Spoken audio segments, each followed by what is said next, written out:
Hey guys, tonight we're diving into a story you think you know. But surprise, you've probably been wrong about it since grade school. The Middle Ages. That murky, myth-riddled stretch of time where everyone supposedly thought the earth was flat, bathed once per century and got burned at the stake for sneezing in church. Yeah, not quite. And tonight, we're starting with one of the biggest whoppers of all, that medieval people thought the earth was flat. They didn't, not even close. So kids, before you get comfortable, take a moment to like the video and subscribe, but only if you genuinely enjoy what I do here. And hey, what city are you watching from? What time is it for you right now? Let me know down in the comments. Now dim the lights, maybe turn on a fan for that soft background hum, and let's ease into tonight's journey together. Okay, imagine yourself back in 1320. You're sitting in a monastery in southern England, copying down a manuscript for a travelling scholar. The candlelight flickers over thick parchment, and a nearby cat snuggles into a window ledge. You stretch your back, dip your quill, and glance at a beautiful diagram inked into the margin. A globe. A literal round earth. Because guess what? Educated people, monks, scholars, map makers, they all knew the earth was round. It wasn't a debate. It was, as they would say, common sense. The whole people thought the earth was flat until Columbus sailed the ocean blue myth. That's a 19th century invention. It really picked up steam thanks to writers like Washington Irving, you know, the same guy who gave us the Headless Horseman, who wanted to spice up the Columbus story. Flat Earth versus brave explorer sounded way more dramatic than Columbus miscalculated the circumference of the Earth and stumbled into a continent he didn't understand. I mean, who wants that in a textbook? Medieval scholars like Thomas Aquinas, Albertus Magnus, and even earlier folks like the Venerable Bede understood the Earth was spherical. They inherited that knowledge straight from the ancient Greeks, especially Eratosthenes, who calculated the Earth's circumference with sticks, shadows, and some serious mental gymnastics over 1,000 years earlier. In fact, if you were to walk into the library of any major medieval university, say Bologna or Paris, you'd find celestial globes, star charts, and a lot of Ptolemaic astronomy floating around. Not because they were guessing, but because it worked. Now here's where it gets quirky. While the educated elite understood Earth's roundness, not everyone was reading Aristotle in their spare time. That farmer in the fields? The brewer's apprentice in the next town over? Yeah, they might not have had an opinion either way, but that's not because they were dumb, it's because they were busy surviving plagues, taxes, and being stuck in feudal contracts. Whether the Earth was round or flat didn't exactly change the price of barley. Still, even among the unlettered, there were oral traditions and visual cues. Ships disappearing over the horizon, the curvature of shadows during lunar eclipses. All this reinforced what astronomers already knew. Nobody was falling off the edge of the Earth, and there were 0 dragons waiting to eat you if you sailed too far west. That famous "here be dragons" phrase? Also a myth. It only appears once on a very specific globe from the early 1500s, and by then we're in the Renaissance. But hold on, there was a medieval fringe theory that's worth mentioning, because it sounds just bananas enough to be true. Some theologians, wrestling with the idea of a round Earth, actually debated whether people living on the other side of the globe, the so-called Antipodes, would be reachable, or even descendants of Adam and Eve. If they were too far off to be reached by Noah's Ark survivors, were they even human? Did they need saving? This wasn't a geography debate, it was about theology and salvation, and yes, it got a little weird. Then there's the scholarly grey area. How exactly did they think about the shape of the world on a cosmic level? Some medieval models envisioned the Earth as a sphere surrounded by crystalline spheres, rotating heavens and the music of the spheres, an actual concept that they believed in. Where the planets made harmonious tones as they moved. Wild, right? You've got literal harmony in the universe, not sopped TikTok drama. So when people say medieval folks believed in a flat Earth, what they're really doing is projecting 19th century arrogance backward in time. It's a way to make Columbus look braver, make the Enlightenment seem smarter, and erase 1,000 years of perfectly intelligent people who are just figuring things out in their own time. And let's be honest, if aliens had landed tomorrow, they'd probably think we were the primitive ones, what with our flat earth ears having Facebook accounts. Tonight's big historical fact, medieval scholars overwhelmingly knew the Earth was round, and said so in writing a lot. Your quirky fringe moment, the theological crisis over whether Antipodeans, people on the far side of the globe, counted as human, or so we boosted nonsense, and your scholarly debate. Whether those distant humans could exist at all if they hadn't come from Noah's Ark. For real, that argument lasted centuries. So next time someone says, "Ha ha, medieval people thought the earth was flat," you can gently remind them they've been lied to. Probably by a textbook with a Columbus painting that looks suspiciously like Fabio. Alright, now that we've rolled our eyes at the flat earth myth, let's dip into another dusty little misconception that refuses to die. The idea that medieval people were walking, talking germ colonies who never ever bathed. You've heard it, right? That peasants were caked in filth, nobles stank under heavy velvet, and entire cities reeked like unholy soup. The picture we've all been sold is that medieval folks basically feared water like it owed them money. But, you guessed it, that's totally wrong. Here's the thing. Medieval people loved to bathe. Like, really loved it. They may not have had your cucumber-scented body wash or LED-lit rainfall shower heads, but they knew how to get clean, stay clean, and even enjoy the process. And if you're imagining some grizzled serf splashing his face once a year in a muddy stream, think again. Let's set the scene. It's late afternoon in a bustling medieval town, say Paris around 1250. The streets are noisy, the market's just closing, and you follow your nose past stalls of spices, roasting meat, and warm bread. You duck into a public bathhouse tucked between two stone buildings. Inside, steamy, echoing chambers filled with warm water flickering the torchlight, and the low hum of conversation. People, men and women, are lounging in big wooden tubs, chatting, eating, sometimes flirting. You settle into your own tub, scrub down with soap made from ash and animal fat, and maybe finish with a rinse of rosewater. You leave cleaner than a pre-exam monk's conscience. Yep, public bathhouses were a thing, a big thing. From Constantinople to London, they were wildly popular. They were inspired by Roman baths, sure, but medieval towns had their own take on it. In German-speaking regions, bathhouses were called Badstuben, and in Islamic Spain, hammams flourished with exquisite tilework and well-managed hot water systems. In fact, some bathhouses even had separate rooms for massages, manicures, and, let's call it entertainment, which is probably where this whole myth of baths are sinful got its steam. That's not to say everyone bathed every day. Soap wasn't cheap, hot water took effort, and not every village had the resources.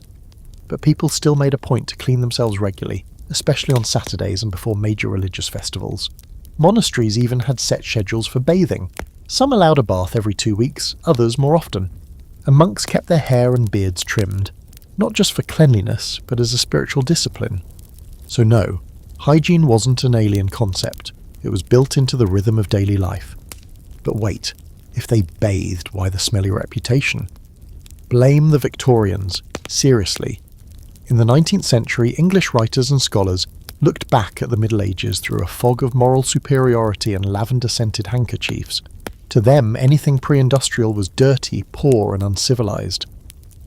They exaggerated filth to make their own era seem more enlightened. And of course, diseases like the Black Death were retroactively blamed on poor hygiene, as if people had willingly skipped soap and invited plague fleas to dinner. Now here's the quirky part. In medieval Europe, there was a belief that bathing opened the pores too much, making the body vulnerable to disease. Some doctors warned that hot baths could let illness in. During plague years, this advice got serious. People still wanted to clean up, but some started switching from full-on baths to dry washing, changing into clean linens, wiping themselves down with cloths, and using herbs like rosemary and lavender to freshen up. So technically, there was a time when people hesitated to bathe, but it wasn't about laziness or stupidity. It was about survival, as they understood it. Here's the scholarly debate. Did people actually stop bathing altogether during and after the plague? Or did the rich just bathe in private while the public bathhouses fell out of favour? Historians are still bickering over this. Some say public baths declined due to fears of disease and morality crackdowns, especially in more conservative regions. Others argue that elite households simply moved their hygiene indoors, while the poor were left without access.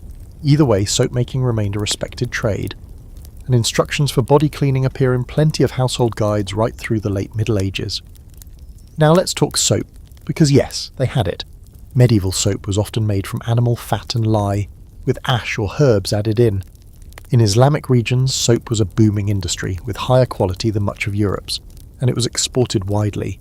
Aleppo soap made with olive oil and laurel, was basically the Chanel No. 5 of the medieval world. And if you think medieval women just walked around greasy and grimy, think again.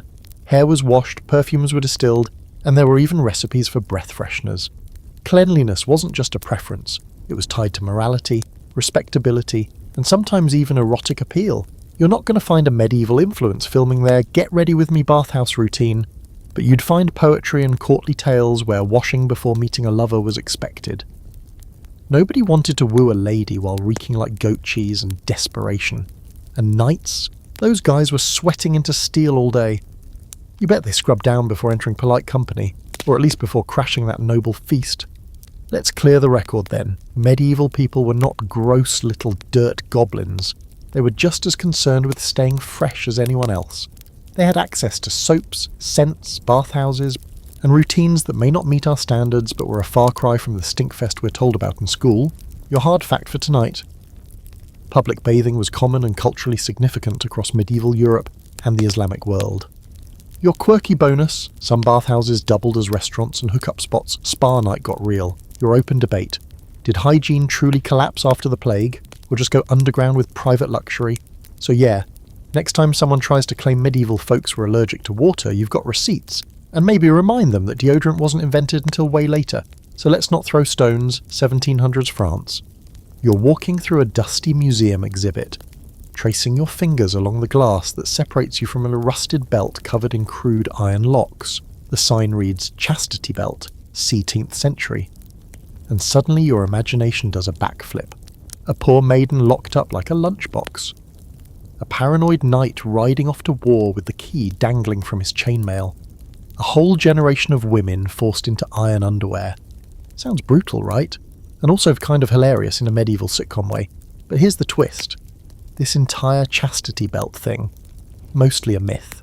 Yeah. Turns out the infamous chastity belt is one of history's juiciest examples of people wanting a story to be true because it's so wonderfully absurd. The idea that men in the Middle Ages were so insecure, so obsessed with control that they strapped their wives into locking metal contraptions before leaving for a crusade, that just feels medieval, doesn't it? But reality says, not so much, let's walk it back. For centuries, scholars believed that chastity belts were invented in the Middle Ages to preserve women's purity. And by purity, of course, they meant fidelity. Because medieval men apparently thought their wives couldn't be trusted to keep their legs together for 5 minutes. But when actual historians began looking into the artifacts, examining the metallurgy, the craftsmanship, and the so-called documentation, they found a different story. Most of the chastity belts we see in museums today, total fakes. Many of them date from the 18th and 19th centuries. You read that right. They were either created as curiosities meant to shock and amuse, or were the result of Victorian moral panic. Some were outright jokes. Satirical drawings from the Renaissance show chastity belts with keys the size of a door lock or designed so impractical they'd make movement or urination basically impossible. Others were built centuries later as part of bizarre displays for travelling circuses or museums of torture. And unfortunately, a lot of these props got mislabeled or deliberately passed off as real medieval artifacts. By the time the 20th century rolled around, the myth was so juicy, so enwrenched, that even textbooks couldn't resist. But here's where it gets weird. While chastity belts as physical devices probably didn't exist in medieval Europe the way we picture them, the idea of controlling female sexuality, that was very real. Women were often expected to be loyal, modest, and marriage-ready. Virginity was a currency, especially among the upper classes, where land, wealth, and alliances hung on the sexual reputation of daughters. So no, nobody was handing out padlocked panties, but the surveillance was there, in the form of chaperones, convents, court gossip, and occasionally cloistering. In fact, the earliest known mention of a chastity belt in literature comes from a 15th century Italian satire that clearly mocks the idea. It's played for laughs, not as something anyone actually did. And yes, some upper-class women may have worn protective undergarments while travelling alone, but more for defence against assault than for enforcing fidelity. You wouldn't call a modern travel-safe fanny pack a trust belt, right?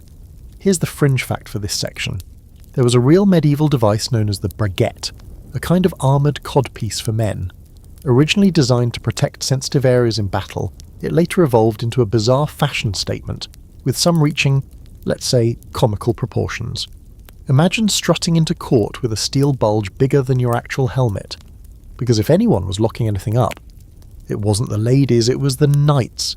Still, the idea of chastity belts survives because it satisfies so many modern biases. It paints the Middle Ages as laughably barbaric.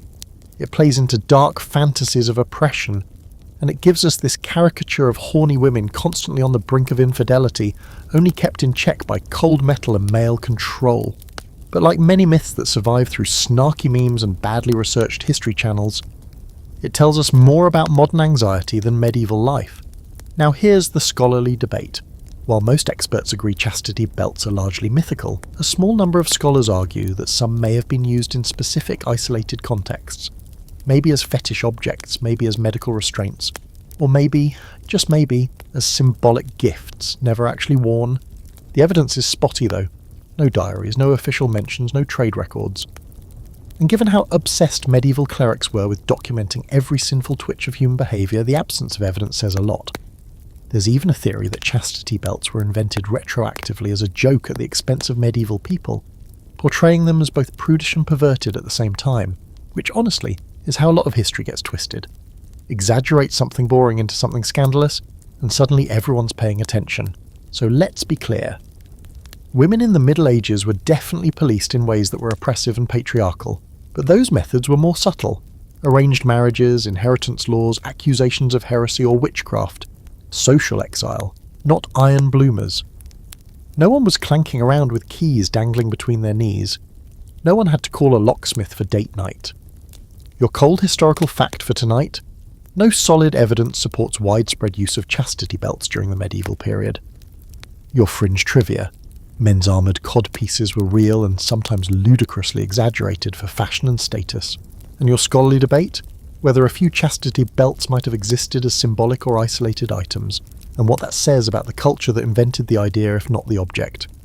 So next time someone pulls out the old "they locked up their women" line about the Middle Ages, you can sigh, sip your tea and say, actually, that's more Victorian kink than medieval fact. Okay, time for a little mental colour correction. Picture a medieval village or town square. What do you see? If you're like most people, you're probably imagining a washed out scene in 50 shades of mud. Everyone's in a burlap, everything's brown, grey, or some depressed combination of both. The only colour comes from the occasional bright red splash of blood from a sword fight or plague pustule. But here's the reality. The Middle Ages were bursting with colour. Medieval people didn't just like colour, they were obsessed with it. Your image of drab, dirt-stained peasants is mostly a modern invention, brought to you by bad movie lighting and lazy costume design. Let's get one thing straight. If you lived in medieval Europe, your world would be full of colour. Walls were painted, banners waved in every hue imaginable, and clothing, yes, even peasant clothing, was dyed in vibrant tones when materials allowed. Rich blues, bright yellows, deep reds, and lush greens were everywhere, especially during festivals or feast days. Even the poor, who couldn't afford the fanciest fabrics, often wore clothes dyed with cheaper but still colourful plant-based pigments. Woad gave you blue, Weld offered yellow, and madder root could make a solid red. Sure, you might not be walking around in royal purple unless you had a noble title and a serious coin purse, but wearing colour was normal. It was the default, not the exception. That whole brown sack thing. It's more about 20th century filmmakers trying to quickly convey the past than historical accuracy. Costume designers in the 50s weren't sitting around researching plant-based dye techniques or reading medieval laundry records. They just slapped a potato sack on an actor and called it a day. And now, decades later, your brain still thinks the past was beige. Now let's take a little stroll through a noble's wardrobe. You're in a manor house in Burgundy, and your host, a baroness with a taste for drama, throws open a carved wooden chest. Inside, silk imported from Byzantium, deep blue robes dyed with lapis lazuli, which, by the way, was more expensive than gold, a cloak lined with fur, and embroidered dresses with literal gold thread. Colour was a status symbol, and the brighter and more intense the hue, the more wealth it implied. That's why sumptuary laws were a thing, rules designed to restrict who could wear what colours or fabrics based on class. Yeah, that's right. Fashion policing is older than TikTok. But it wasn't just the nobles showing off. Even working class people used colour to express themselves. Sure, their dye choices were more limited, and their fabrics coarser, mostly wool or linen, but they still had pops of vibrancy, a green tunic for market day, a red hood for warmth, a bright belt or hat to stand out during a festival. People didn't wear the same outfit every day either. Even if your wardrobe was small, you'd rotate what you had, patch what you loved, and dye older garments anew when they faded. And here's a fun, quirky little detail. Medieval people were into symbolic colour meanings too. Red wasn't just red, it symbolised power, love, or sometimes sin. Blue was associated with purity and the Virgin Mary. Green could mean fertility or youth, but too much green, that was suspicious, like suspiciously pagan. And black, interestingly enough, wasn't always about mourning. It could represent elegance, gravity, or scholarly pursuits. Basically, your outfit was your Instagram caption. One of the most vibrant pieces of evidence we have about medieval love of colour? Illuminated manuscripts. These books weren't just about the text, they were mini explosions of art. Margins crammed with jewel-toned vines, flowers, birds, and often the occasional naked guy fighting a snail, don't ask. The paints used in these books came from crushed gemstones, rare minerals, and exotic trade goods. That monk hunched over a desk wasn't just copying scripture, he was mixing colours like a Renaissance Bob Ross. And that brings us to a little scholarly rabbit hole. Were the colours of medieval life really that bright? Or have they just survived better in art? Some historians argue that fabric dyes faded fast in the sun and through washing, so people looked more muted and day to day. Others push back, pointing to surviving garments that still show vivid colours centuries later. The truth is probably in the middle. Life wasn't a cartoon, but it definitely wasn't the Dust Bowl we've been led to believe. Here's something else to chew on. City festivals, religious processions, and tournaments were full-on colour riots. Imagine a May Day celebration with streamers, painted wagons, dancers in garlands, and dyed cloth fluttering from every rooftop.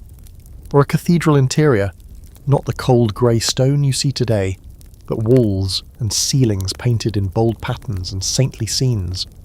Yup, most medieval churches were painted inside and out. That soft, faded Gothic stone, that's the naked, weather-worn version. In its heyday, it looked like someone handed a toddler a paint set and just let them go wild in the holiest way.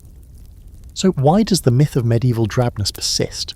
Partly because many buildings and garments haven't survived in their original form. Textiles rot, dyes fade, paint peels. What we're left with are ruins, skeletons of colour, and a lot of black and white woodcuts from the early printing days. It's like watching a Technicolor movie in grayscale and assuming that's how it was filmed. Tonight's historical fact: medieval clothing and art were richly colourful across all classes, and colour was used deliberately and symbolically. Your quirky side note? Medieval monks made paints from lapis lazuli, bugs, and even snail shells to decorate their manuscripts. And your open scholarly debate: were the Middle Ages visually vivid day to day, or was the colour mostly for special occasions and sacred spaces? So next time someone says the past was brown and boring, you can shake your head and say, nah, they were living in full colour before it was cool, just without the filters.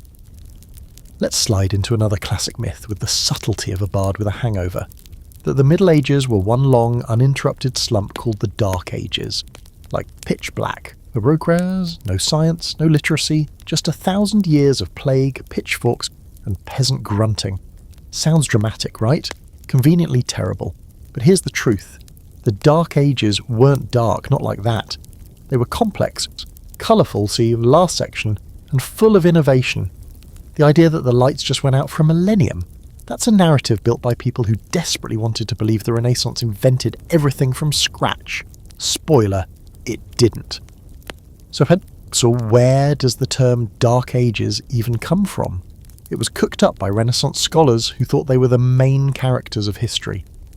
These guys, your Petrarchs and your Da Vinci fanboys, looked back at ancient Rome, saw all the glorious temples, togas, and clever Latin phrases, then looked at the ruins around them and went, yikes, must have been a mess back there. So they slapped the label dark on the previous factories to make their own era seem like a glorious rebirth. That's some top-tier historical marketing. But the real medieval period, from roughly the 5th to the 15th century, wasn't a cultural void. It was more like a messy teenage phase. Awkward, yes, but also full of growth. New languages formed. New political systems emerged. Architecture transformed from Roman leftovers to soaring Gothic cathedrals that still leave tourists slack-jawed today. Ever seen Notre Dame in Paris or the Duomo in Florence? That's medieval work. Baby, not some post-Roman afterthought. Let's talk science for a second. The Middle Ages gave us universities, eyeglasses, mechanical clocks, and windmills. People were studying astronomy, medicine, algebra, and philosophy. The Islamic Golden Age, overlapping with the European Middle Ages, produced genius scholars like Avicenna and Alhazen, whose medical texts and optical theories made their way to European scholars and got used for centuries. The fact that we even have Aristotle's writings today, that's thanks to medieval Arab translators and Christian monks scribbling away in candlelit libraries. And literacy, while sure, not everyone could read, same as now, depressingly, monasteries, cathedral schools, and eventually universities were churning out educated folks like it was a second job. By the 12th century, you could walk into Paris and find debates about metaphysics, grammar, and theology happening over wine and bread. Real barstool philosophy. The stereotype of the toothless, illiterate serf drooling on a rock. Total caricature. Here's a strange little fact for you. During this dark time, people were experimenting with flying machines. Yeah, in 875 CE, a man in Cordoba named Abbas ibn Firnas supposedly strapped on a set of wings and jumped off a hill. He survived, kind of. It wasn't graceful, and the landing was less bird of prey and more falling goat, but still, someone tried. Aviation Middle Ages style. Not exactly the narrative you'd expect from an era known for alleged scientific dormancy. Now, to be fair, there were periods of collapse. When Rome fell in the west, infrastructure did crumble in places. Cities shrank. Trade slowed. And yes, there were times when literacy dipped, especially outside monastic centres. But calling that entire millennium dark is like saying your whole day is ruined, hey, because you spilled your coffee at 7 a.m. Civilizations don't stop existing just because they're not currently inventing smartphones.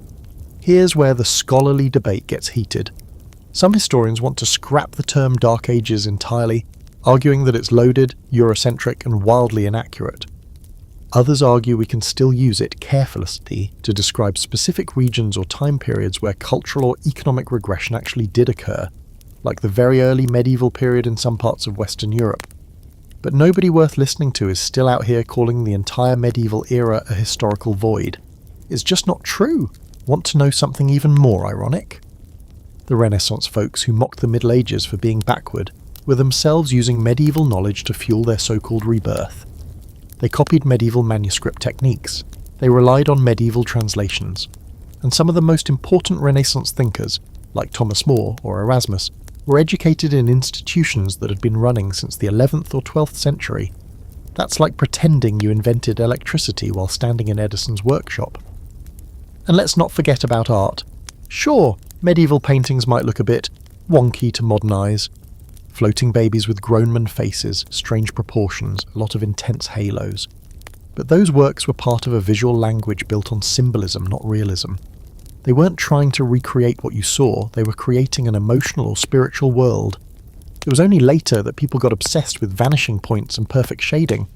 And even then, those techniques were slowly evolving out of the work done by medieval artists, experimenting with depth and light. So why does the myth stick around? Because it's neat. It divides history into tidy little chapters. Antiquity, then a big dumb pause, then a glorious Renaissance. It flatters modern sensibilities and gives us a simple hero's journey arc for humanity. But real history is tangled. Progress doesn't move in straight lines, and sometimes it happens in dimly lit scriptoriums, not shiny marble halls. Tonight's historical fact: the Middle Ages were full of intellectual, scientific and artistic progress, not a 1,000-year brain freeze. Your quirky gem? A medieval man in 9th century Spain tried to fly using homemade wings. It went about as well as you'd expect. And your scholarly debate: should we retire the phrase Dark Ages entirely? Or can it still be useful when carefully applied? So no, the Middle Ages weren't dark. They were shadowed, layered, occasionally chaotic, but never lifeless. If anything, they were just a little misunderstood, like every good protagonist in a coming-of-age movie. Let's tackle another medieval misconception that refuses to die, probably because it fits so nicely into modern clickbait. The average medieval person only lived to 30. Boom, brutal, and game over by your third grey hair. It's a favourite stat for shocking middle schoolers and convincing people the past was nothing but pain, disease and funerals. But just like that people thought the Earth was flat thing, this one's misleading to the point of being useless. So tonight, we're putting that myth in the ground, gently, respectfully, and definitely not at age 29. So here's what's actually going on. When you hear average life expectancy was 30, you're hearing a statistical average, not a cap on how long people lived. That number is dragged dramatically downward by one huge factor: infant and child mortality. A lot of babies didn't survive past their first birthday. A lot of toddlers didn't make it past 5. You can thank disease, lack of medical knowledge, and poor sanitation for that. And if you were a woman giving birth, you rolled the dice every single time. Pregnancy was not exactly a wellness journey in the 1300s. But here's the twist. If you made it through those treacherous early years, you had a solid shot at living into your 50s, 60s, or even beyond. Especially if you were reasonably well fed, avoided plagues, and didn't get caught in the wrong end of a baron's tantrum. There are countless records of people living long, productive lives. Nobles, monks, farmers, merchants. Once you survived childhood, you entered what scholars call a normal life curve, not a cliff edge at 29. Let's take a little time-travelling stroll through a medieval town. You're walking down a narrow street in York in the late 14th century. The baker, probably in his 40s. His mother, inside tending the fire, 60s and grumpy about your muddy boots. Across the way, a group of older women are spinning wool and chatting. One of them lost 2 babies to illness, but lived to see her granddaughter married. These people aren't ghosts, they're real. Their stories were just overshadowed by statistics that don't tell the whole truth. Now, of course, some groups had it harder. Serfs and peasants doing back-breaking labour, people exposed to war, and folks living in dense cities with poor sanitation faced constant risks. But even they didn't just keel over at 30. Chroniclers recorded folks living into old age. There are abbots in their 80s, monks working into their 70s, and peasants proudly mentioned in local records for their long years of service or surprisingly stubborn longevity. One English legal document from the 13th century mentions a tenant farmer who outlived 3 generations of landlords. Here's your quirky fact for this section. Medieval people actually had a word for the different stages of life, sometimes breaking human existence into 7 ages, like a very serious horoscope. These ranged from infantia, babyhood, to senectus, old age. And the idea was that life progressed in predictable, meaningful phases. Think medieval life planner. You weren't just born, worked and dropped dead. You aged, changed roles, gained wisdom, and people respected that. Grey hair wasn't something to die away, it was a sign you'd made it. Of course, life was still hard. Disease was always looming, and medicine ranged from surprisingly herbal and effective to please stop putting leeches on me.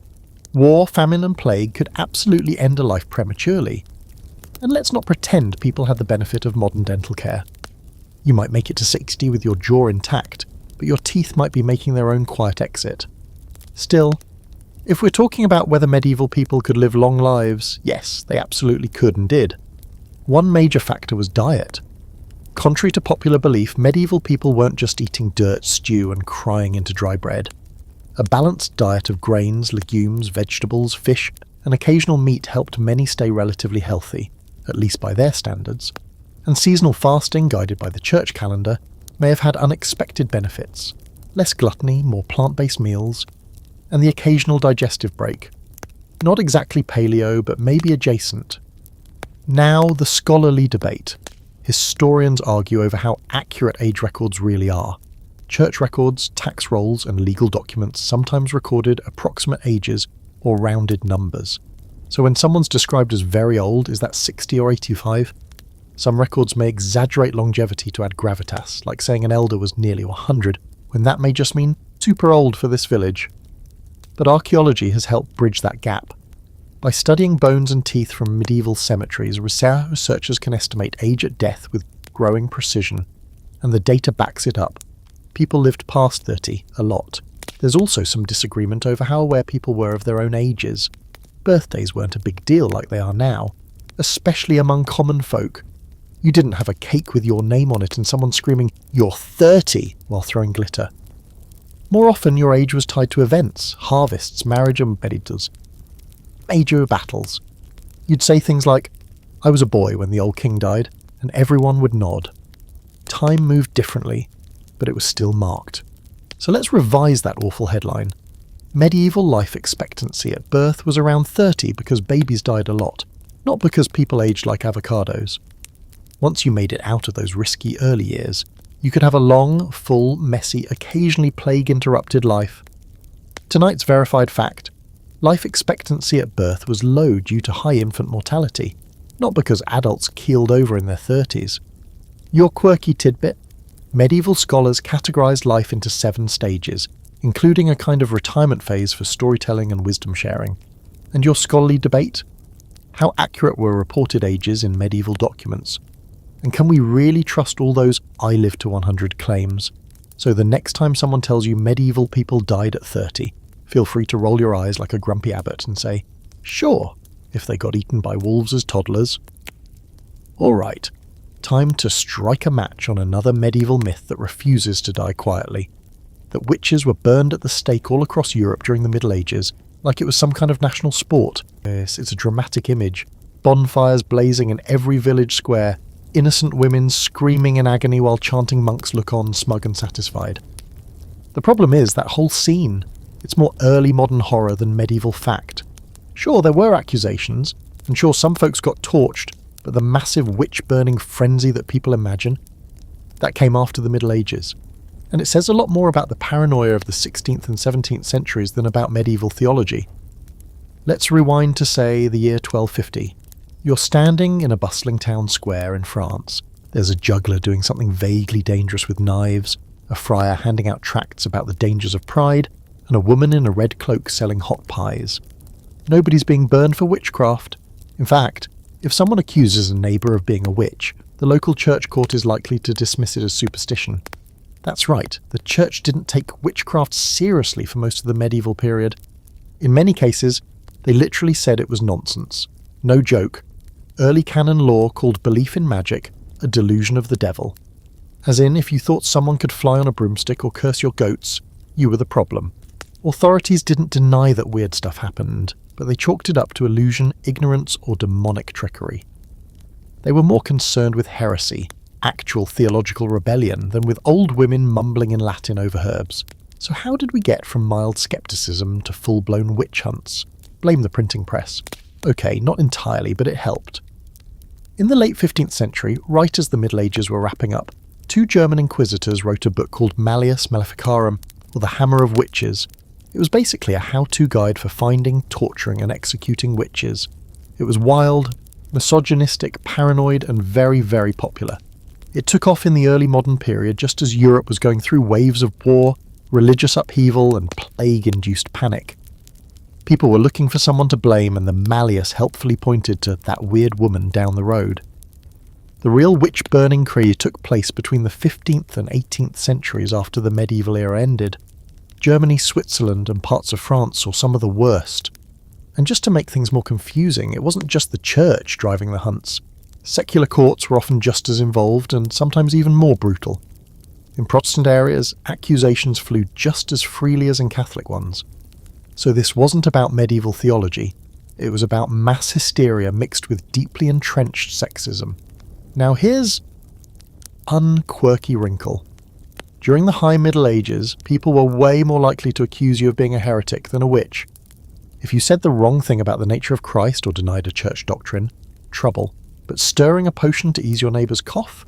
That was often just called healing. Wise women, midwives, herbalists, they weren't automatically seen as evil. They were often trusted members of their communities. Superstition, yes, but not witch panic. Also, burning wasn't even the default punishment. When heresy or sorcery was punished during the medieval period, the methods varied. Hanging, banishment, penance, these were more common. Burning was usually reserved for major theological crimes or symbolic executions. And even then, it wasn't a constant thing. There were decades, even whole centuries, where barely anyone was executed for anything resembling witchcraft. Here's where the scholarly debate gets interesting. Some historians argue that the seeds of the witch craze were planted in the late Middle Ages, even if the bonfires hadn't started yet. They point to shifting attitudes in the church, growing obsession with demonic pacts, and a slowly developing suspicion of female healers. It's a bit like watching a thunderstorm build. There are early rumbles, but the real lightning show doesn't hit until later. Others argue that the Middle Ages actually served as a stabilising force, with the Church's sceptical stance preventing mass hysteria for centuries. Then once that stance loosened in the early modern era, all bets were off. Now for tonight's strange but true moment.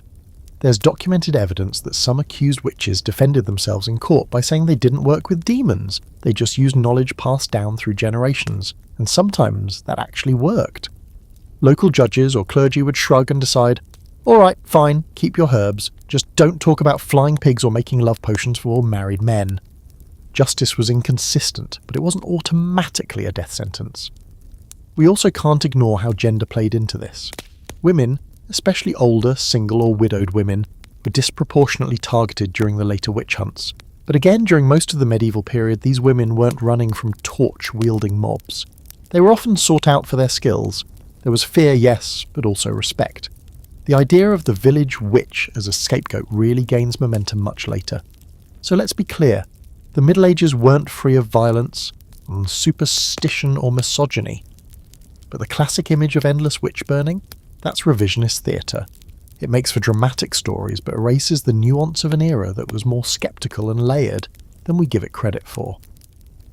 Tonight's historical fact. The large-scale witch hunts and burnings mostly occurred after the medieval period in the early modern era. Your fringe nugget. The Malleus Maleficarum, basically a witch hunting manual, was published in 1487, right at the end of the Middle Ages, and the scholarly debate: did late medieval shifts in theology and superstition lay the groundwork for later witch hunts? Or was the medieval church actually a moderating influence? So the next time someone invokes the Middle Ages like it was one big haunted bonfire, just lean back, raise an eyebrow and say, "You're about 200 years too early, my friend." Let's clear out the spice cabinet and take a big whiff of another half-baked myth, that medieval food was bland, boring and basically punishment for having taste buds. You know the story: gruel for breakfast, mystery meat for lunch, and more gruel for dinner.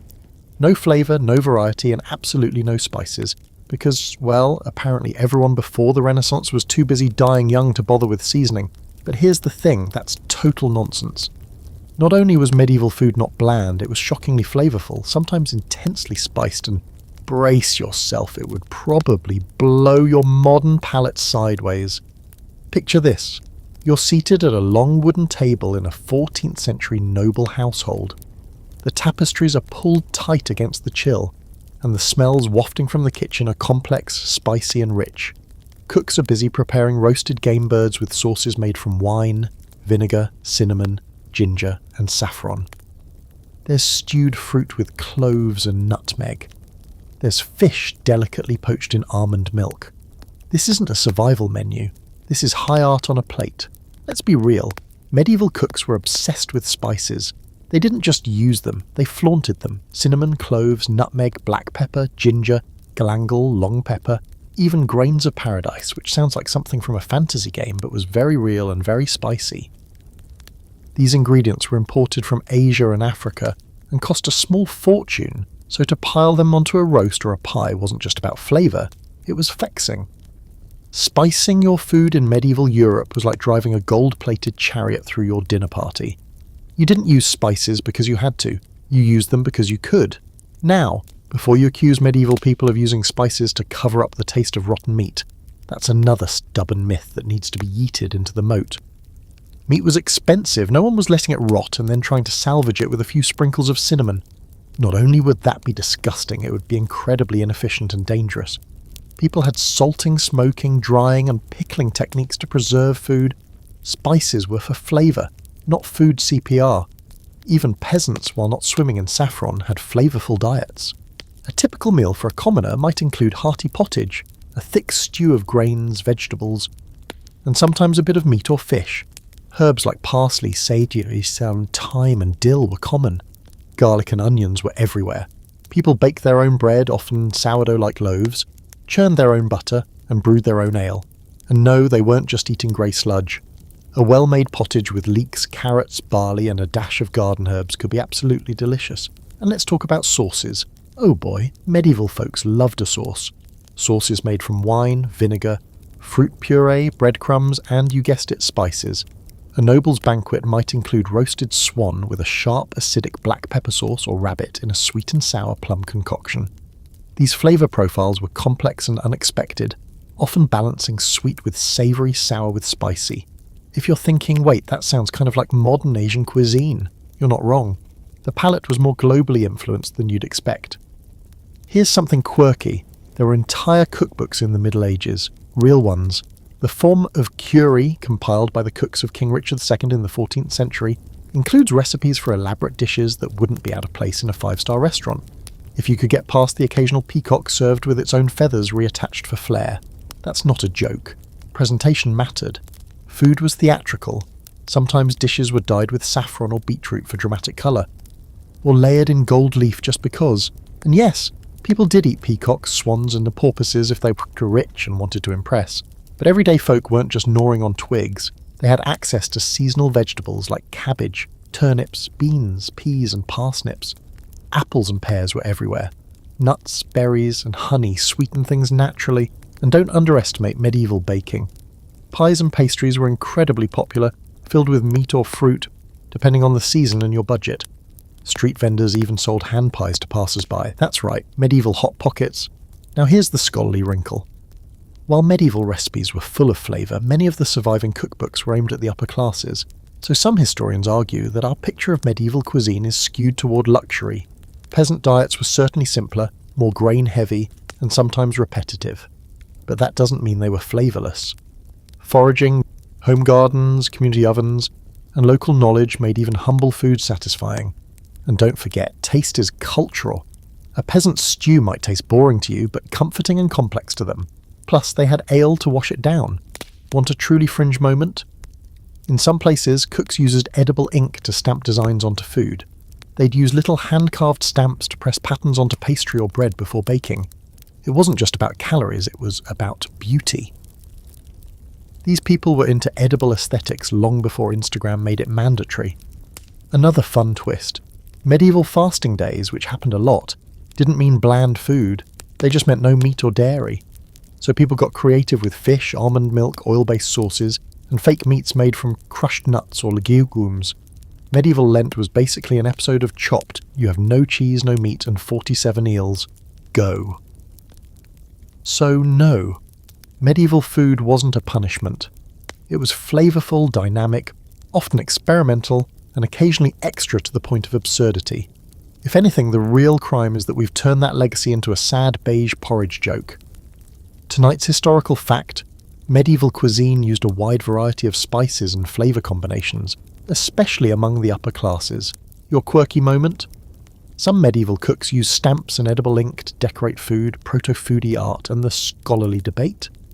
Are our perceptions of medieval flavour based too heavily on elite cookbooks, or does enough evidence support a broader, spiced-up picture?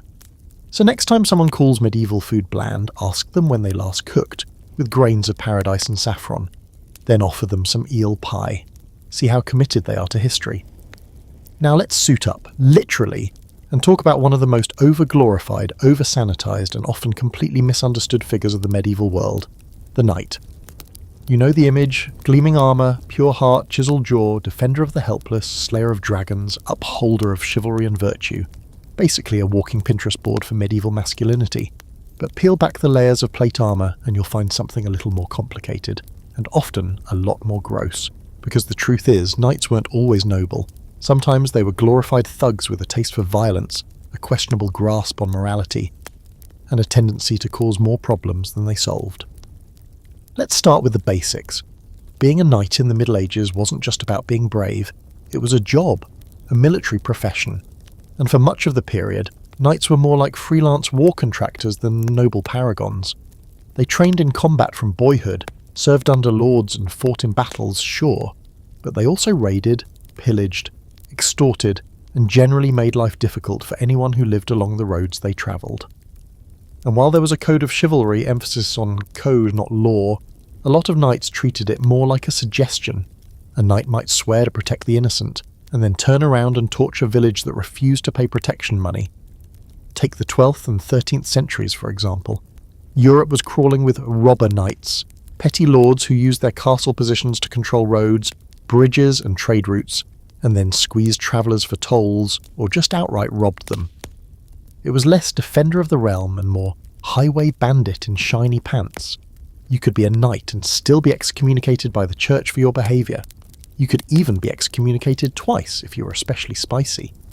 So where did the noble knight image come from? Blame the poets. Starting in the 11th century, Romantic literature swept across Europe painting knights as gallant lovers, protectors of women and defenders of virtue. Think Lancelot, Gawain, and all those Arthurian tales filled with magic swords and dramatic sighs. These stories were popular because they offered an idealised version of knighthood, something to aspire to. But in real life, Lancelot would probably have been too busy managing his landholdings, or bullying peasants to write poetry about a forbidden love affair. And it's not just the literature that made knights look good. The church had a vested interest in giving knights a makeover. These were violent men in a violent world, and the church was always trying to direct that violence somewhere useful, like, say, the Holy Land. The concept of holy war, especially the Crusades, offered a neat little outlet. Kill for God earned salvation, sin erased. Your sword now had a divine purpose, and suddenly all that blood on your hands looked a lot more holy. Here's a fun little fact. Knights used blunt weapons like maces or warhammers as often as swords do, especially against other armoured opponents. Forget the elegant duel, medieval combat was brutal, loud and messy. You weren't dancing with your opponent, you were trying to crush their ribcage through steel. And speaking of steel, those shining suits of armour, not that practical outside the battlefield. Most knights preferred padded gambesons or chainmail for everyday violence. Full-plate armour was expensive, high maintenance and heavy. Not that you'd be immobile in it, another myth. But you weren't wearing it to breakfast either. Now, let's talk about tournaments. These weren't polite sporting events where everyone clapped and drank mead. Early tournaments were chaotic, full-contact, multi-night melees that were basically legally sanctioned brawls. People died, horses were stolen, helmets were filled with teeth. It was only later, in the 14th and 15th centuries, that jousting became a more formalised, pageantry-filled display of knightly virtue. Earlier on, it was a chance for young knights to gain experience or lose an eye. And here's the quirky bit. Knights were also kind of the influencers of their day. Nobles loved showing off their wealth through heraldry, tournaments and finely crafted armour. Having a lavishly decorated shield or a ridiculous feather plume was like having a verified Instagram account. Some knights even had publicists, chroniclers who would sing their praises, write their adventures, and polish their reputations for posterity. Not unlike certain billionaires today, some knights worked very hard to look noble while quietly behaving like absolute gremlins. This brings us to the scholarly grey area. How chivalrous were knights, really? Some historians argue that the chivalric code, emphasising honour, mercy and defence of the weak, was genuinely internalised by many knights, especially those educated in courtly traditions. Others say that chivalry was mostly PR, an ideological leash that nobles wore to justify their power and violence. The answer probably lies somewhere in between. Some knights really did try to live up to the ideals, others saw those ideals as a tool, something to flash when it benefited them and ignore when it didn't. And not to be overlooked, there were female knights, or at least women who functioned in knight-like roles. They weren't always formally dubbed, but noble women sometimes led troops, held castles and fought in sieges. Ever heard of Nicolas de la Haye? She defended Lincoln Castle against multiple attacks in the early 13th century. Some orders, like the Order of the Hatchet in Spain, even honoured women who fought to defend their towns. So no, knighthood wasn't exclusively a testosterone club. Tonight's historical fact, not all knights were noble heroes. Many were violent landowners or enforcers with flexible morals and very real body counts. Your quirky detail? Knights weren't above hiring scribes to write glowing accounts of their exploits. Medieval hype men, basically. And the scholarly debate? Was chivalry a genuine behavioural code, or just elite propaganda to make warlords look polished? So next time someone calls someone a real knight in shining armour, ask the storybook version, or the one who extorted merchants and cracked skulls at the county fair. Let's talk about the peasants. Those humble, hay-scented folks you've seen 1,000 times in movies and textbooks, faces smudged with dirt, backs permanently bent, toiling away and belted with the hopelessness of medieval Eeyores. They are usually portrayed as sad, illiterate drones with no rights, no hope, and nothing to do but farm and die. But here's the twist you probably didn't see coming. Medieval peasants weren't powerless. In fact, in a lot of cases, they had more agency than you think, and some of them knew exactly how to throw down when things got unfair. Let's rewind to a modest English village in the early 14th century. You're a peasant named Tom, yes, with an H, and you're not a slave, you're a villain, which means you owe your lord certain duties. A few days of labour, maybe a portion of your harvest of meld. But you also have rights, you have access to land, you can marry, raise animals, collect firewood, and, this is key, you can take your grievances to court. That's right, you can sue your neighbour for stealing your sheep. You can even challenge your lord in manorial court if he tries something shady.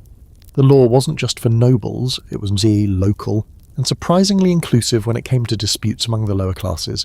Now, does that mean life was easy? Oh, not even close. You worked dawn to dusk, lived in cramped houses with animals snoring underfoot, and prayed you wouldn't get hit with famine, plague, or a lord with an attitude. But the idea that peasants were all helpless pawns, not true. They were part of a structured system that gave them responsibilities, but also protections, and when things got out of hand, they organised. Case in point, the Peasants' Revolt of 1381. You've got this tax, called the poll tax, slapped on everyone regardless of income. Cue outrage. People from villages and towns rise up, march on London, and demand an audience with King Richard II. Their leader, Wat Tyler, isn't some unthinking brute. He's articulate, bold, and clear on what they want. Abolition of serfdom, fair wages, and justice. And for a moment, it looks like they'll win. Until, of course, the king's men panic, Tyler gets stabbed, and the rebellion collapses. But the message, loud and clear, peasants were done being treated like disposable labour, and they didn't go quietly. This wasn't a one-off. Throughout the Middle Ages, there were numerous uprisings and labour disputes. In Germany, in Italy, and France, peasants knew how to organise, riot, and make their voices heard, and they weren't just swinging pitchforks.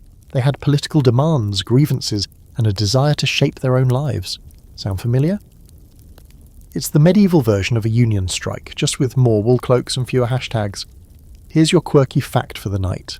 Peasants sometimes formed communes, not the modern kind with kombucha and drum circles, but legal associations that gave them collective bargaining power. Towns would swear mutual oaths of defence and self-governance. They'd form militias. Some even negotiated charters from their lords that granted them semi-autonomy. In other words, medieval peasants had their own version of local government. You didn't need a castle to play the politics game. And speaking of politics, some peasants became wealthy. Yep, social mobility. Another thing people assumed didn't exist in the Middle Ages. But it did, albeit slowly and unevenly.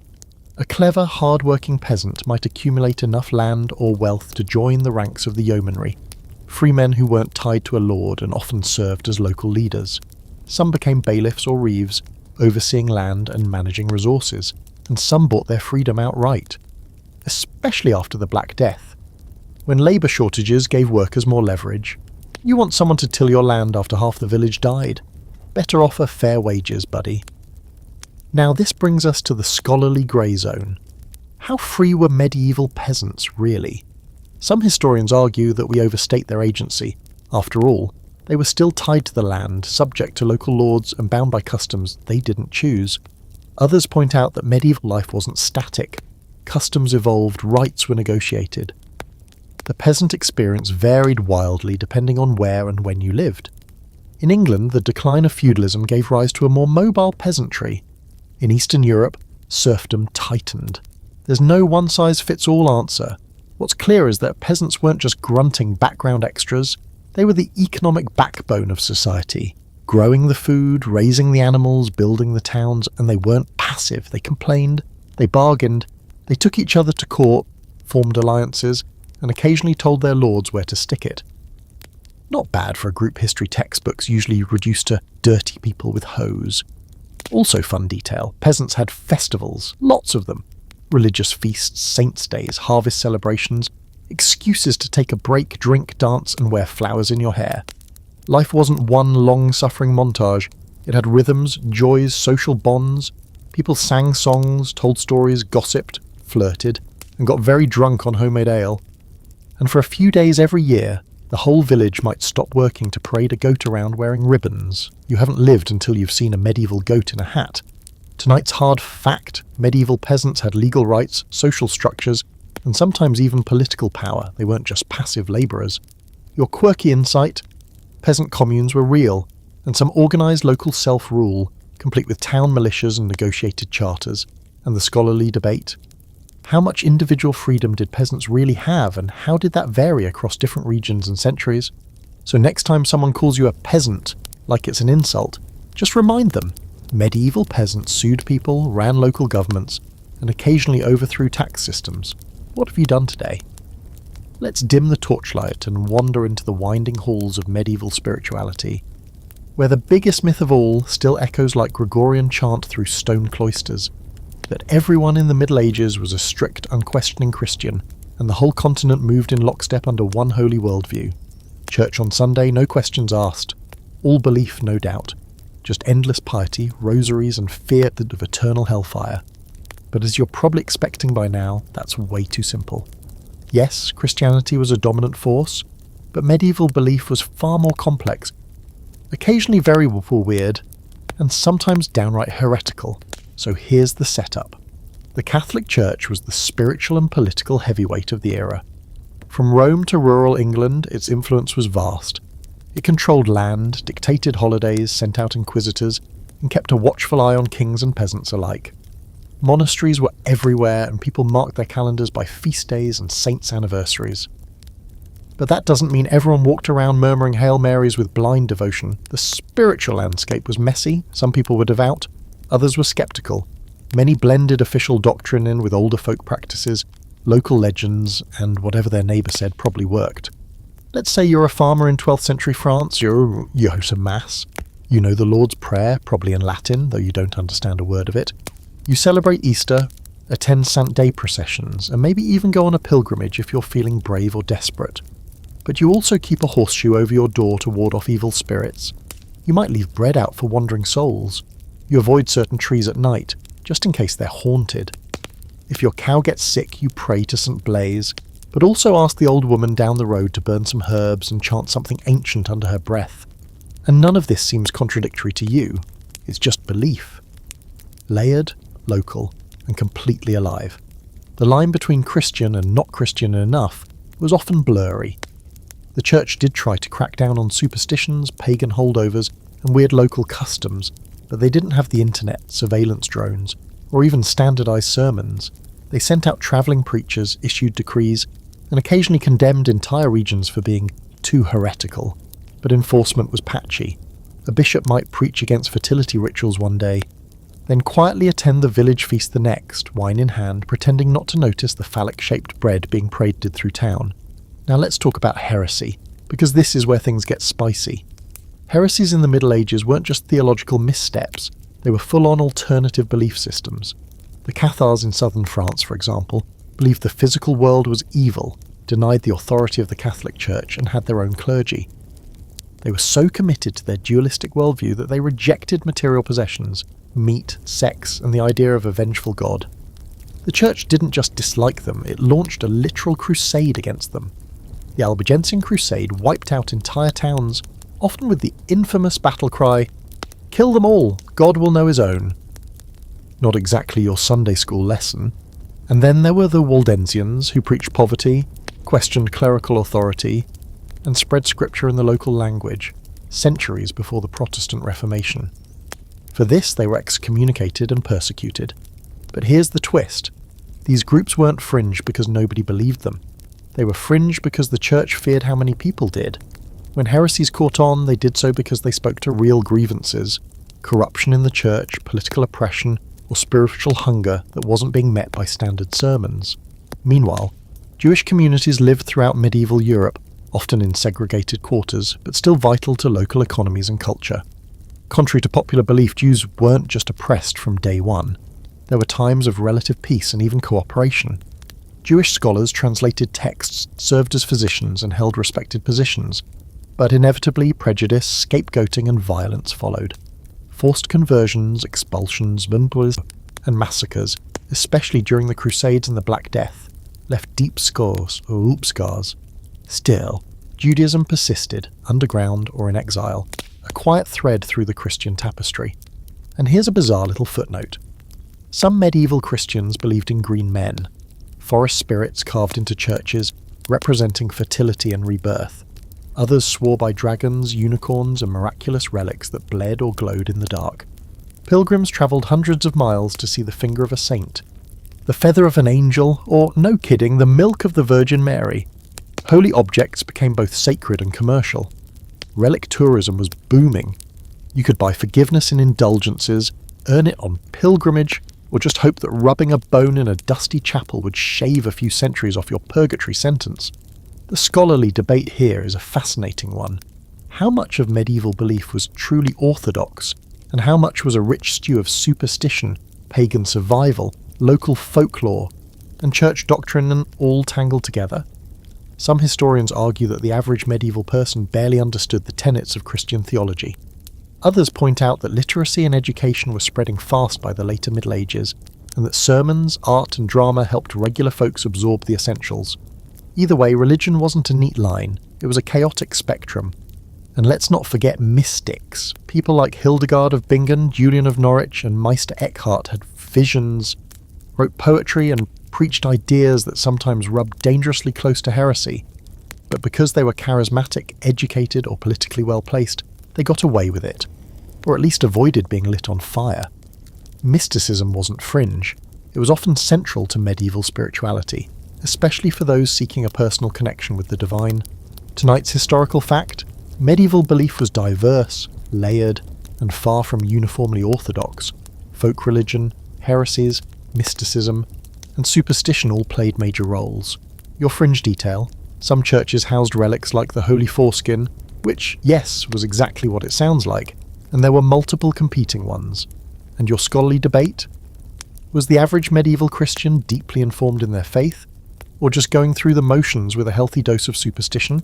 So next time someone says everyone back then was just blindly religious, remind them that even in the Middle Ages, belief was messy. Saints glowed, cows got blessed, and someone out there was probably whispering a spell over their garden gnome. Let's crack open a dusty tome and take a look at another enduring myth, that nobody in the Middle Ages could read or write, at all. Not the nobles, not the priests, certainly not the peasants. Just a continent full of people squinting at squiggly lines and wondering what they meant, right? It paints a grim picture, one where literacy died with the Romans and didn't wake up again until Shakespeare waltzed onto the stage in ruffled pants. But as you can probably guess by now, that's wildly oversimplified. Books existed. People read them, some couldn't get enough. First, let's set the scene. It's the 12th century. You're walking through a monastic scriptorium, a long, echoey room that smells like wax, ink, and very old leather. Rows of robed monks sit hunched over desks, copying texts by hand. Not just Bibles either. There are bestiaries, medical treatises, epic poems, histories, cookbooks, and even jokes scrawled in the margins. These aren't mindless drones. They're part of a carefully trained, literate workforce. Copying books wasn't just sacred work, it was a form of information preservation, and these guys took it seriously. Monasteries were, without exaggeration, medieval data centres. They housed libraries, real ones, full of scrolls and bound manuscripts. And those libraries weren't locked away in secret towers. Nobles, scholars, and sometimes even merchants had access. Books were expensive, yes, but not mythical. Owning a book was like owning a laptop in the 80s, a symbol of wealth, education, and connection to a bigger world. But here's where it gets juicy. Literacy wasn't just confined to the cloister. In cities across Europe, especially by the high and late Middle Ages, literacy was spreading like wildfire. Cathedral schools, universities, and private tutors were turning out readers faster than you'd expect. By the 13th century, universities had popped up in Paris, Oxford, Bologna, and elsewhere. Places filled with students who not only read but argued, debated, annotated, and wrote. These weren't just theology nerds either. They studied law, medicine, astronomy, arithmetic. You know, the usual bedtime reading. And no, it wasn't just men. Noble women, particularly in the later Middle Ages, were frequently educated. Take Christine de Peasant, who wrote books defending women's intelligence and moral worth back in the 1400s, centuries before your favourite feminist zine. Or Eleanor of Aquitaine, who patronised poets and read Latin. Or even less famous ladies like merchant widows who had to keep accounts, read contracts, and navigate property laws. Literacy wasn't handed out like candy, but it wasn't locked in a tower either. Here's your quirky twist. Literacy wasn't always about full fluency. There was something called partial literacy, where people could recognise key symbols, numbers or phrases. A merchant might not write a novel, but he could read a bill of sale. A peasant might not quote Augustine, but she could recognise a saint's name or a familiar hymn. Signatures weren't always signatures. Some were personalised marks, and churches used visual aids, like stained glass windows and murals, to communicate biblical stories to those who weren't fully literate. It was a multimedia society before multimedia was even a word. The rise of guilds and urban life made reading even more practical. Contracts had to be signed. Laws needed to be understood. Instructions, recipes and prayers were copied and shared. There were even public readings, sort of like medieval TED Talks, but with more incense and Latin. In some towns, a crier would read the news out loud while others followed along on posted broadsheets. Literacy was not all or nothing. It was a continuum, and it was growing. Now, the printing press did change everything, but not because it suddenly taught people how to read.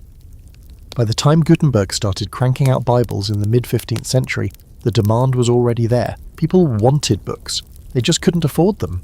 Scribes took weeks or months to copy a single volume. Printing made books faster, cheaper, and more accessible, but it didn't invent the appetite for reading. That appetite had been simmering for centuries. Let's not forget, even before Gutenberg there were lending libraries, that's right. In some monasteries and universities, people could check out books, on a chain, yes, but still. Chained libraries kept the books from walking off, not the people from reading them. And these weren't all theological snooze fests. People loved romances, saints' lives, heroic epics, and even travel guides. The Travels of Sir John Mandeville, a wildly fictional account of journeys through exotic lands, was a medieval bestseller. He described dog-headed people and lands where it rained frogs. Absolute nonsense, but hey, who doesn't love a good story? Here's the scholarly debate. Just how many people could read in the Middle Ages? Estimates vary wildly. Some argue that only 5 to 10% of the population was literate before the printing press, while others suggest higher numbers in towns and among certain professions. The truth likely lies in the middle. Literacy rates depended heavily on geography, class, gender and occupation. A rural peasant? Maybe not. A city merchant? Quite possibly. A monk or nun? Definitely. A 15-year-old university student in Bologna with ink-stained fingers and way too many scrolls? Absolutely. And here's your fringe fact. There are surviving manuscripts where monks scribbled complaints in the margins like modern office workers stuck on a deadline. Things like, "Oh my hand," or "This parchment is hairy," or even "New parchment, bad ink, I say nothing more." One wrote, thank God, it will soon be dark." That's the medieval equivalent of rage quitting a Google Doc. So no, the Middle Ages weren't a dark vacuum of illiteracy. They were a time when reading mattered a lot. Whether it was the chants of monks, the notes of scribes, or the prayers of merchants, literacy was a living, evolving force. Books were symbols of power, tools of learning, and sometimes just good entertainment. Tonight's historical fact: literacy in the Middle Ages was more widespread than people think, especially among clergy, nobility, and the growing urban middle class. Your quirky insight. Monks sometimes wrote hilarious complaints in manuscript margins, tiny, in passive-aggressive notes from the past. And your scholarly debate? Were pre-printing press literacy rates closer to 5%, 20%, or even higher in urban centres? So next time someone says nobody could read back then, remind them that even medieval scribes were too tired to finish their work, and they still found time to complain about it in writing. Tonight let's pack a satchel and lace up some worn leather boots, because we're tackling another tired old myth that people in the Middle Ages never travelled. Supposedly everyone just stayed glued to their birth village, never strayed more than 5 miles from home, and stared suspiciously at anything beyond the hedgerow. The idea is that medieval folks were static, isolated, and terrified of the unknown, too poor, too ignorant, or too superstitious to wander. But that's just not true. In fact, the medieval world was full of movement.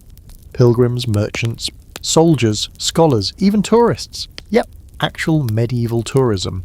You might not be able to book a flight or complain about airport Wi-Fi, but medieval people were out and about more than you'd expect. Let's start with the obvious one: pilgrimages. These weren't just religious obligations, they were also one of the most common forms of travel. From the 11th century onward, Christian Europe saw millions of people travelling to holy sites. From local shrines to faraway destinations like Santiago de Compostela, in Spain, Canterbury in England, or Rome itself. Some even made the long and dangerous trek to Jerusalem. Pilgrims walked, rode horses, or hitched rides on carts. They banded together in groups for safety, camped in roadside hostels and exchanged stories, and probably fleas, along the way. They wore badges to show where they'd been, like medieval versions of those "I climbed Mount Whatever" t-shirts, and yes, they often brought souvenirs. Now, not all pilgrims were saints in waiting. Some used the trip as penance for crimes, others used it as an excuse to escape debts or bad marriages, and some were straight-up thrill-seekers, people who wanted an adventure, a change of scenery, or the chance to drink in another town. The lines between religion, tourism, and low-level mischief were blurry at best. And it wasn't just the devout making the rounds. Merchants travelled constantly. Trade routes crisscrossed Europe, from the fairs of Champagne to the ports of Genoa and Bruges, and you had cloth coming from England, spices from the east, silk from Byzantium, glass from Venice. Travelling merchants were the arteries of the medieval economy, carrying goods, gossip, and disease in equal measure. They didn't just sell wares, they introduced new ideas, technologies, and styles wherever they went. Ever wonder how spices from India ended up on a table in London? It wasn't teleportation. It was relentless, muddy, boot-wearing trade. And then you've got the students. Yes, medieval students. Picture a teenager in 13th century Paris with an armful of parchment and the early version of a dorm room beard, making his way to the University of Bologna. Medieval universities weren't local affairs. They were international hubs. If you were smart and, male and well-connected, you could study abroad centuries before it was cool. Students and scholars moved between cities to chase lectures by famous masters. Think of it as medieval academic clout chasing. And yes, they got rowdy, got fined, got into tavern brawls, and sometimes rioted over bad housing. So nothing's changed. Let's not forget soldiers. Whether they were professional knights, mercenaries, or unlucky conscripts, military service took people far from home. Crusaders marched thousands of miles to the Middle East. Others were dragged into conflicts between kingdoms or local nobles, and while war was obviously brutal, it was also one of the most common ways medieval people saw new places. They just had to do it while dodging arrows. And here's the quirky detail for tonight. There were actual medieval guidebooks. One of the most famous was the Travels of Sir John Mandeville, a wild mix of fantasy and geography that claimed to describe far-off lands and bizarre peoples, like dog-headed men or trees that grew sheep. Obviously it was nonsense, but it was popular because people wanted to know about the world beyond their walls, even if those stories were creatively exaggerated. Women travelled too, especially nuns, noblewomen, merchants' wives and pilgrims. Abbesses visited other abbeys. Noble women moved for marriage or diplomacy, and merchant women. They sometimes handled shipping routes and long-distance business deals themselves. It wasn't exactly a Ural pass, but they got around. Now, some people really did stay local their whole lives. If you were a smallholder farmer without means or incentive, your village might be your world. But even then, you probably went to market towns, saw travelling entertainers, or dealt with tax collectors from miles away. Medieval villages weren't locked rooms, they were part of regional networks. Fairs, feasts and courts brought outsiders in, and occasionally you went out. So where does the myth come from? Mostly from 19th century historians projecting industrial age assumptions backward. They saw trains and cars as symbols of progress, so they painted earlier times as immobile and primitive. But movement isn't just about machines, it's about roads, desire, and opportunity. And medieval people had all three. Sure, the roads were rough and there weren't clean bathrooms along the way, but you could get from London to Rome with enough coin and a strong stomach. Here's the scholarly debate. How mobile was the average person? Some argue that most people travelled only within a day's walk of home. Others point to evidence of long-distance movement, especially among the working classes after the Black Death, when labour shortages gave people the leverage to leave their lords and seek better pay elsewhere. Wages in one town not cutting it? Pack up and try the next. Feudal obligations were still a thing, but they didn't always stick. And now for a fun historical side note, there were professional pilgrims, people who made pilgrimages on behalf of others who couldn't go. Basically, you'd pay someone to walk to a holy site, pray for your soul, and bring back a badge. Imagine hiring someone to do your spiritual steps for you, medieval Uber Eats, but for piety. Tonight's hard fact: people in the Middle Ages did travel across towns, regions, countries, and continents for religion, trade, study, war, and more. Your quirky gem: there were medieval guidebooks full of fantastical descriptions of foreign lands, and people loved them. And your scholarly debate: how far did the average person really travel in their lifetime, and what factors influenced their mobility the most? So next time someone says, medieval folks never left the village, tell them about the scholar on his way to Paris, the merchant docking in Tunis, or the nun who walked 500 miles, and maybe, just maybe, the peasant who decided to see what was beyond the next hill. Let's put on a pestle-smeared apron and open the medieval medicine cabinet. Brace yourself, it smells like garlic, mint, and questionable optimism. Tonight's myth: that medieval medicine was pure superstition, leeches, and prayers to saints. Nothing but a long, fevered waiting game until death politely took you off the patient list. You've heard it before: no real doctors, no understanding of disease, and definitely no hope if you sneeze too loud. But that bleak picture leaves out a huge amount of actual knowledge, practice, and believe it or not, some treatments that actually worked. Medieval medicine was far from perfect, but it wasn't just throwing herbs at the moon either. First, let's talk structure. Medicine in the Middle Ages was built around the theory of the four humours: blood, phlegm, yellow bile, and black bile. The idea was that your health depended on keeping these humours balanced. Too much black bile, melancholy; too much yellow bile, angry and rash; phlegm heavy, you might be sluggish or snotty. Today that might sound like astrology for body fluids, but back then it provided a consistent framework for diagnosis and treatment. And for the record, some of those treatments, diet changes, herbal remedies, bleeding in certain contexts, did something as even if they didn't quite match our modern scientific standards. Now, yes, leeches were used, but not everywhere and not all the time. Bleeding was a treatment option, not a one-size-fits-all solution. Doctors and barber surgeons, yes, barbers did surgery, more on that chaos in a second, had whole manuals outlining when, how, and where to bleed someone. It wasn't random bloodletting in a back alley.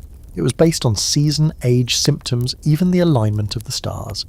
That's right, astrology was a huge part of medieval medicine. Your chart might determine whether today's the best day to lance that boil or not. Silly? Maybe. But systematic? Absolutely. And speaking of surgery, let's talk about the medieval scalpel. It existed. So did bone saws, cautery irons, and trepanation drills for brain injuries. Medieval surgeons could remove bladder stones, treat cataracts, stitch wounds, and even perform amputations with surprising success. Anesthesia? Well, there were sleeping potions made from hemlock, mandrake, or opium derivatives. Risky, yes, but not entirely ineffective. And while surgical hygiene wasn't up to 21st century standards, no gloves, no Purell, some texts do recommend washing wounds with wine or vinegar to prevent infection. Not bad for an era supposedly devoid of medical sense. Now, where did they learn this stuff? From books, lots of books. Medical knowledge in medieval Europe was heavily influenced by earlier Greek, Roman, and Islamic texts. Galen, Hippocrates, and Avicenna were standard reading. The Canon of Medicine by Avicenna was a medical textbook for centuries. Translated into Latin, it spread through universities across Europe.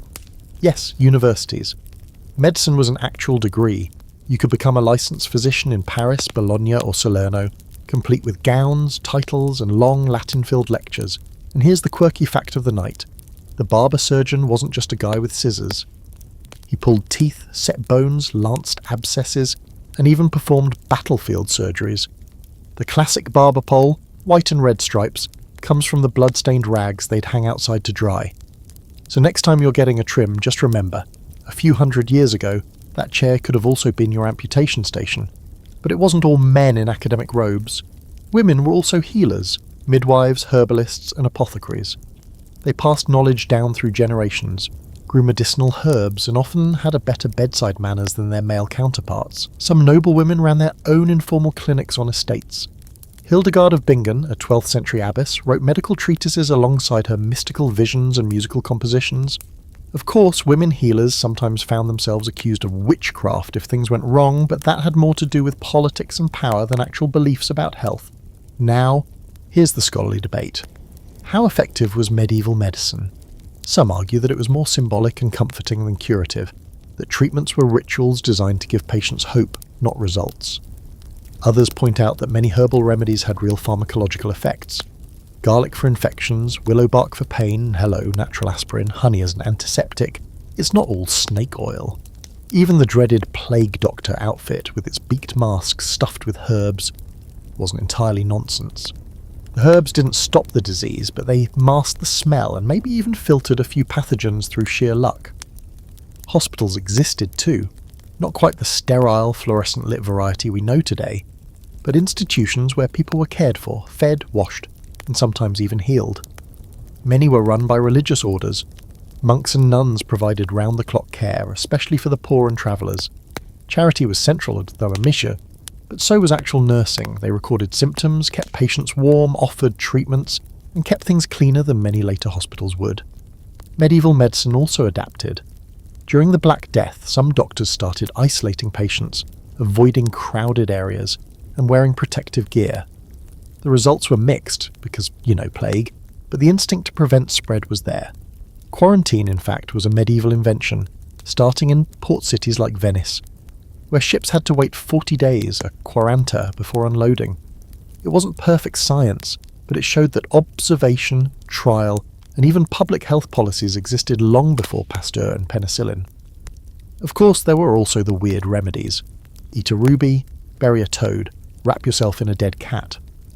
The line between useful and please don't do that was sometimes thin, but then again if you lived in an age where disease struck without warning and medical knowledge was still in its adolescence, wouldn't you try anything? Tonight's hard fact? Medieval medicine was based on a structured system of theory and practice that included hospitals, surgeries and pharmacology, not just superstition. Your quirky takeaway. The red and white barber pole traces back to blood-soaked bandages hung out to dry by multitasking barbers, and the scholarly debate? Were medieval treatments more symbolic than effective, or do surviving records show real functional medical understanding? So the next time someone mocks medieval people for using leeches, just remind them, those guys were performing cataract surgery while we were still figuring out how to stop clicking accept all cookies. Tonight, let's walk up a winding stone path toward one of the most misunderstood structures of the Middle Ages, the castle. You've seen them in every movie set before 1600, cold grey, echoing husks filled with the drafty corridors, rats, and moody nobles wrapped in furs. They're always dark, always depressing, and always seem to smell like wet dog and regret. The popular idea is that castles were basically glorified dungeons, just slightly more vertical, where everyone froze, suffered and brooded. But surprise, castles were not medieval punishment boxes. In fact, many of them were lively, colourful, and even comfortable homes, by medieval standards anyway. Let's step inside one. You're entering a noble's castle in 14th century France. The outer walls might be intimidating, sure. They're built for defence, not curb appeal. But the interior tells a different story. Tapestries line the walls, not just for decoration but for insulation. Floors are covered in rushes, sometimes scented with herbs. Large windows, glass, if you're lucky and loaded, let in natural light. The hearth is roaring. Cushioned benches line the great hall. The walls are painted, yes, painted, with murals or bold geometric patterns. This place isn't a stone prison. It's designed to impress guests, keep out enemies, and most importantly, keep the family warm and dry. And the colours, vibrant. Medieval people loved colour. They painted the ceilings, added bright coats of arms, and used richly dyed textiles everywhere.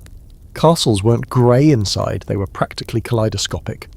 If you think they were all dull and miserable, blame centuries of erosion and restoration stripping them down to bare stone. That moody Gothic look is more of a modern aesthetic than a historical truth. Of course, castles were fortified for a reason. They were military structures as much as homes. Thick walls, moats, arrow slits, portcullises. These were meant to repel sieges, not host dinner parties. But when not under threat, life inside a castle was surprisingly full.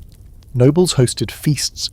Musicians performed, children played with toys, yes, actual toys, and guests arrived regularly. If you were a servant or cook, sure, your quarters were more modest, but even then, castles were usually better than peasant cottages. They had food, structure, and a tight-knit community, and bathhouses. Yes, bathhouses. Here's the quirky bit. Some castles had actual plumbings, not like your modern pipes and sinks setup, but there were garderobes, toilets, built into the walls with vertical shafts so people carried waste down into cesspits or moats. Some castles even had rudimentary flushing systems using rainwater. Hot water? In some cases, yes. Heated in a cauldron and poured into bathtubs made of wood or stone. Luxury? Not quite. But you wouldn't be sitting in a corner of the Great Hall, freezing your chainmail off. Let's not forget about food. Castle kitchens were vast operations. There were whole teams dedicated to baking, brewing, roasting, spicing and serving. Meals for the Lord's table were elaborate, especially during holidays or important visits. You would get roasts, pies, stews, candied fruit, mulled wine, and exotic spices, sometimes even entertainment mid-course. Picture a peacock served with its feathers reattached, or a pie that releases live birds when sliced. Medieval castles weren't just about defence, they were about display. Now, that said, not all castles were comfy palaces. Some were hastily built strongholds on the border of enemy territory. Wooden motte and Bailey designs were quick to throw up and not especially cosy. And if your lord was more into warfare than hospitality, your castle might feel like boot camp. But many of the great stone castles of Europe evolved over time into refined residences. They added solas, private rooms with fireplaces for the lord and lady. They had private chapels, libraries, and even enclosed gardens. Life in a castle wasn't always luxurious, but it wasn't the eternal misery pit we're often shown either. And let's be honest, no matter how warm the hearth, it could get cold. Castles were still made of stone and insulation only went so far, winters were tough. But that's why everyone wore layers, huddled together, and used those tapestries for more than just decoration. You might not have a thermostat, but you'd make it work, with wool, furs, and strategic proximity to the fireplace. Now here's the scholarly debate. Were castles primarily homes or military fortresses? The answer varies. In early medieval times, especially post-Norman conquest, castles were aggressively functional, meant to hold land and keep peasants in line. But over the centuries, as stability increased and nobles shifted towards status display, castles became more about prestige than protection. By the late Middle Ages, some castles were so elaborate and well-appointed that they started blending into what we'd now call palaces. And then there's the social side. Castles weren't just homes, they were power centres. Justice was administered here. Taxes were collected, contracts were signed, marriages were arranged, gossip was currency. The Great Hall wasn't just a dining space, it was a political stage. If you were invited to dine at a noble's castle, you weren't just being fed, you were being evaluated, tested, manoeuvred. Medieval social networking with meat pies and minstrels, your fringe detail of the night. Some castles had designated listening holes, tiny architectural features built into walls so that servants or spies could discreetly overhear conversations. Surveillance isn't new, folks. It just used to come with cloaks and candles. Tonight's hard historical fact: castles were homes as well as fortresses, often comfortable, colourful and socially vibrant, not just cold stone prisons. Your quirky bonus: barber surgeons weren't the only multitaskers. Some castle walls had built-in listening holes for a bit of medieval eavesdropping. And the scholarly debate? How much did castles shift from military strongholds to domestic status symbols over the course of the Middle Ages? So next time someone says, "I bet castles were miserable to live in," ask them if they've ever tried soaking in a wooden bathtub next to a roaring fire under painted ceilings while eating a gilded swan. Not so miserable now, huh? Let's pull up a tapestry-draped chair and get real about the role of women in the Middle Ages, because the myth floating around is loud and lazy, that women had zero power. None. That they were basically mobile dowries, forever barefoot, pregnant, and silenced by cloister walls or kitchen doors. It's a bleak image. Half the population pushed into the margins of history, uneducated, uninfluential, and unimportant. But like most sweeping generalizations about the past, this one crumbles under even a little scrutiny. The truth? Women in the Middle Ages were more involved, more powerful and more present than people give them credit for. Were things equal? Of course not. This was still a patriarchal world. Women were often excluded from formal education, political power and inheritance, but often isn't the same as always. Women worked, wrote, ruled, fought, traded and built. Some were even saints and queens at the same time, and others just quietly running entire communities while the men were off doing dramatic things in armour. Let's start with noble women. The stereotype here is the passive lady in the tower, embroidering roses and waiting to be married off like a piece of human real estate. And yes, marriages were often arranged for political or financial reasons, but once that ring was on, many women ruled their households, and occasionally the realm.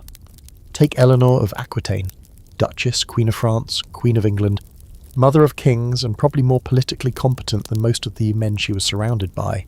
Or Matilda of Tuscany, who commanded armies. Or Margaret of Denmark, who ruled over not one but 3 kingdoms during the Kalmar Union. Not exactly sitting around waiting to be rescued. And don't sleep on the power of the household. Managing a medieval estate wasn't just fluff work. It involved overseeing budgets, food production, staff, children, and diplomacy.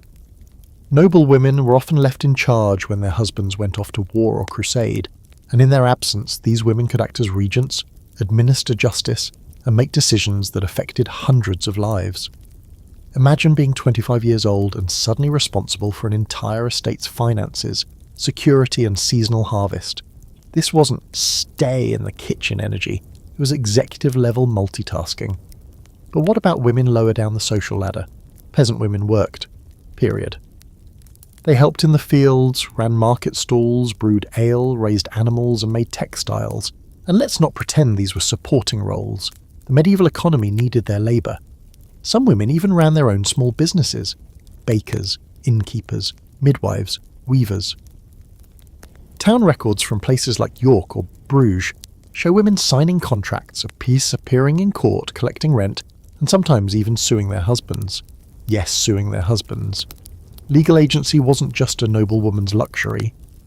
And speaking of courtrooms, women also had access to the justice system, at least in certain contexts. They could be plaintiffs or defendants in civil suits.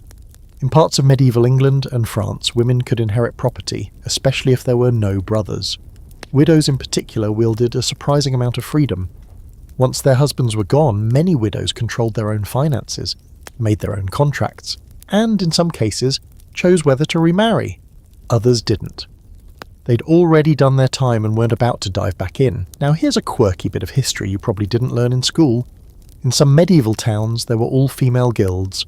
These were formal associations of tradeswomen, often in textiles, brewing or midwifery, that regulated quality, prices and apprenticeships just like the boys' clubs did. Some even had their own patron saints and parades. A woman who ran her own shop or workshop wasn't seen as shocking. It was just another part of the urban workforce. And in the church?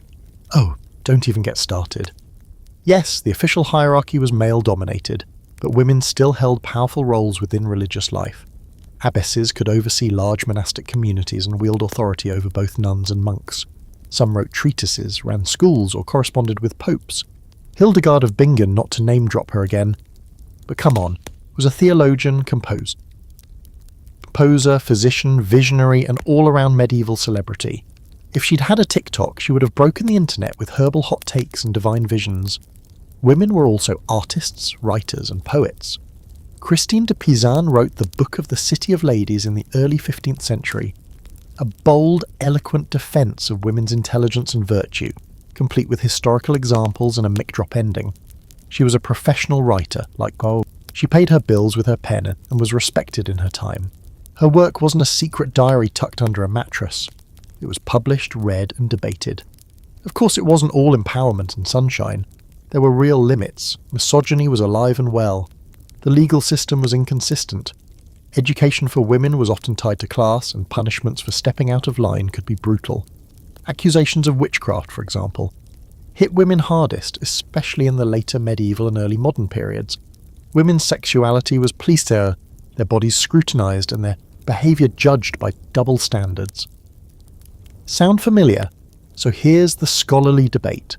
Were medieval women unusually oppressed compared to other eras? Or did they actually enjoy more social power than their Renaissance, or even early modern counterparts? Some historians argue that the Middle Ages offered unique opportunities for female authority, especially in religious or feudal contexts. Others suggest those examples are exceptional, and that most women still faced rigid gender norms and systemic barriers. The truth likely lives somewhere in the grey area. The Middle Ages were neither a feminist utopia nor an unbroken chain of subjugation. Your fun fringe fact? Some women disguise themselves as men to join military orders, become scribes, or travel safely. A few were even discovered only after death, when their bones were examined and, surprise, that knight, that monk, not a dude, just someone determined enough to bend the rules for a shot at freedom. Tonight's historical fact: medieval women had far more roles and agency than the popular powerless damsel stereotype suggests. They worked, ruled, created, and often shaped the very communities they lived in. Your quirky bit: all female guilds existed in certain towns, where women controlled trade, trained apprentices, and held serious local clout. And the scholarly debate: were medieval women relatively empowered within their social systems, or are the strong examples outliers in a sea of silence?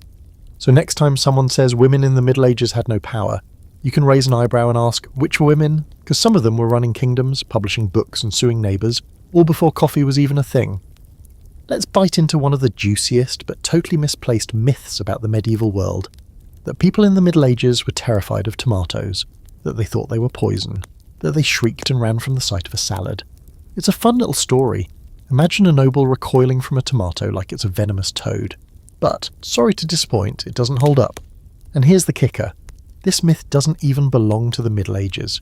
It's Renaissance-era drama, and even then, mostly an exaggerated footnote in culinary history. Medieval folks didn't fear tomatoes, they just didn't know they existed. Let's back up and look at the timeline. Tomatoes are native to the Americas, that big landmass on the other side of the Atlantic that Europe didn't discover until the late 15th century, after the Middle Ages were already giving their final bow. Columbus made landfall in 1492. The tomato? It didn't start appearing in European botanical records until the mid-1500s, so medieval people weren't afraid of tomatoes. They had no clue what a tomato was. If you'd shown one to a medieval farmer in 1200, they might have admired it, sniffed it, poked it with a stick, and then gone right back to tending their cabbages, completely unbothered. So where did the tomato panic idea come from? That's a Renaissance and early modern issue, mostly in Northern Europe. When tomatoes did show up, people weren't sure how to categorize them. Were they edible, decorative, medicinal, dangerous? They were part of the nightshade family, which includes some truly toxic plants like belladonna and mandrake, so suspicion wasn't entirely unfounded. But poison? That was mostly a result of poor tableware choices. Here's the weird twist. Wealthy Europeans in the 16th and 17th centuries often ate off pewter plates, which are made from tin and sometimes contained lead. Tomatoes are acidic. When acidic food touches lead-containing metal, it can leach toxins into the dish. People started getting sick. Naturally, they blamed the tomato, not the plate. So the nobleman wasn't poisoned by the tomato, he was poisoned by his own fancy table setting. Classic. But again, none of this is medieval. It's part of the culinary growing pains that came after the Middle Ages, when Europe was still trying to figure out what the New World had handed them. Tomatoes, potatoes, chili peppers, corn, cacao, vanilla. All these revolutionary ingredients were completely unknown to medieval Europe. Their food was based on what was locally grown or imported via trade with the East and North Africa. No marinara, no fries, no chocolate truffles. And yet, as we discussed earlier, it was anything but bland. Now, while tomatoes were MIA, medieval Europe had its own extensive plant lore. Cabbage, onions, garlic, turnips, leeks, lentils, peas, beans, apples, pears, cherries and plums were standard fare.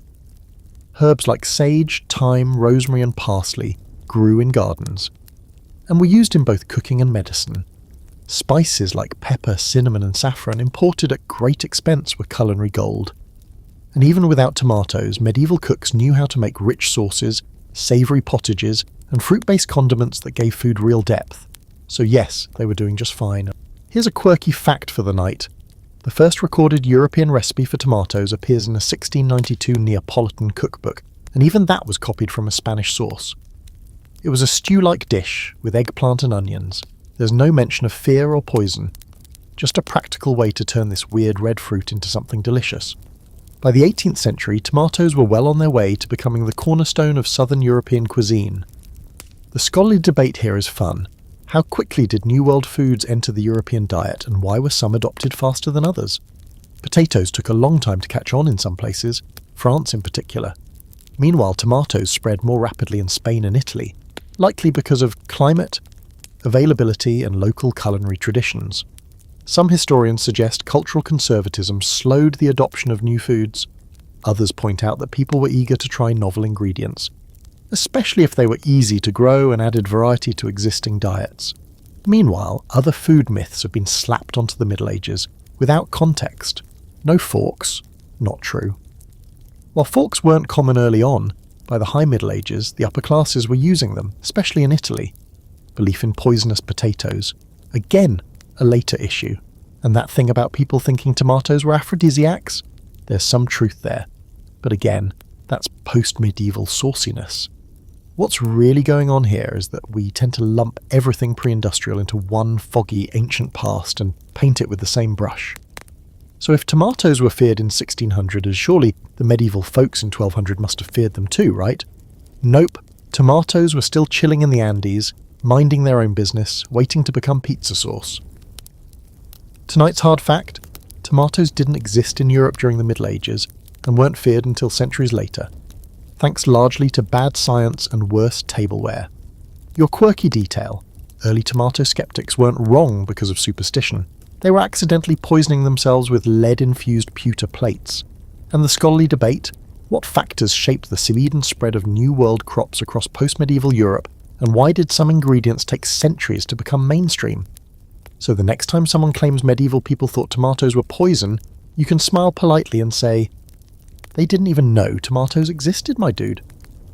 Then maybe hand them a fork just to complete the historical redemption arc. Alright, it's time to tackle one of the most stubborn, dramatic, and totally fabricated images in pop medieval history: the horned Viking helmet. You know the one. A muscled Norseman standing on the prow of a longship, wind in his beard, axe in hand, and a glorious set of horns sprouting from his helmet like an angry bull's crown. The problem? That helmet and the horns are completely fictional. Not, oh, it's exaggerated fictional. Fully made up. Vikings didn't wear horned helmets into battle, and the fact that we still picture them that way is a perfect case of history getting dressed up for the stage and refusing to take off the costume. So let's get this out of the way. No archaeological evidence has ever confirmed that Viking warriors wore horned helmets. Helmets did exist, simple iron ones, often rounded, sometimes with a nose guard, but they were practical. You don't strap a pair of antelope horns to your skull and then go swinging a sword in close combat unless your goal is to die impressively. Real Viking helmets were made for function, not flair. So where did this idea come from? The short answer: the 19th century. More specifically, opera. In 1876, Richard Wagner debuted his legendary cycle Der Ring des Nibelungen, and the costume designers needed something suitably epic for the Norse gods and heroes. Horned helmets fit the bill. They weren't aiming for accuracy, they were aiming for vibe.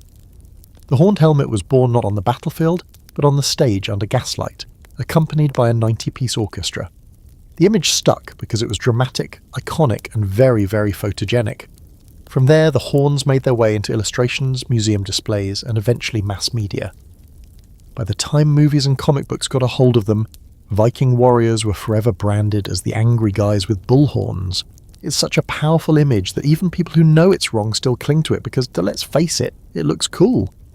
But the Vikings would have rolled their eyes. Assuming they had time between pillaging, farming, and making extremely well-crafted combs, yes, we'll get to that. Now, the reality of Viking warfare was gritty, practical, and a lot less theatrical. Many warriors didn't even wear helmets. They were expensive and not widely available. The average Viking might have relied on a simple leather cap or no headgear at all, with a round wooden shield as his primary defence. Axes, spears, and short swords were the weapons of choice. Chainmail, if you could afford it. Otherwise you might be fighting in wool and hope. The image of elite warriors covered in ornate gear is mostly reserved for chieftains or those lucky enough to loot some armour off a corpse. But here's where it gets quirky. The idea of warriors wearing horns does have ancient roots, just not Viking ones. In Bronze Age Europe, long before the Viking Age, some ceremonial helmets did have horns. Think Celtic warriors, Etruscan elites, and certain Germanic tribes.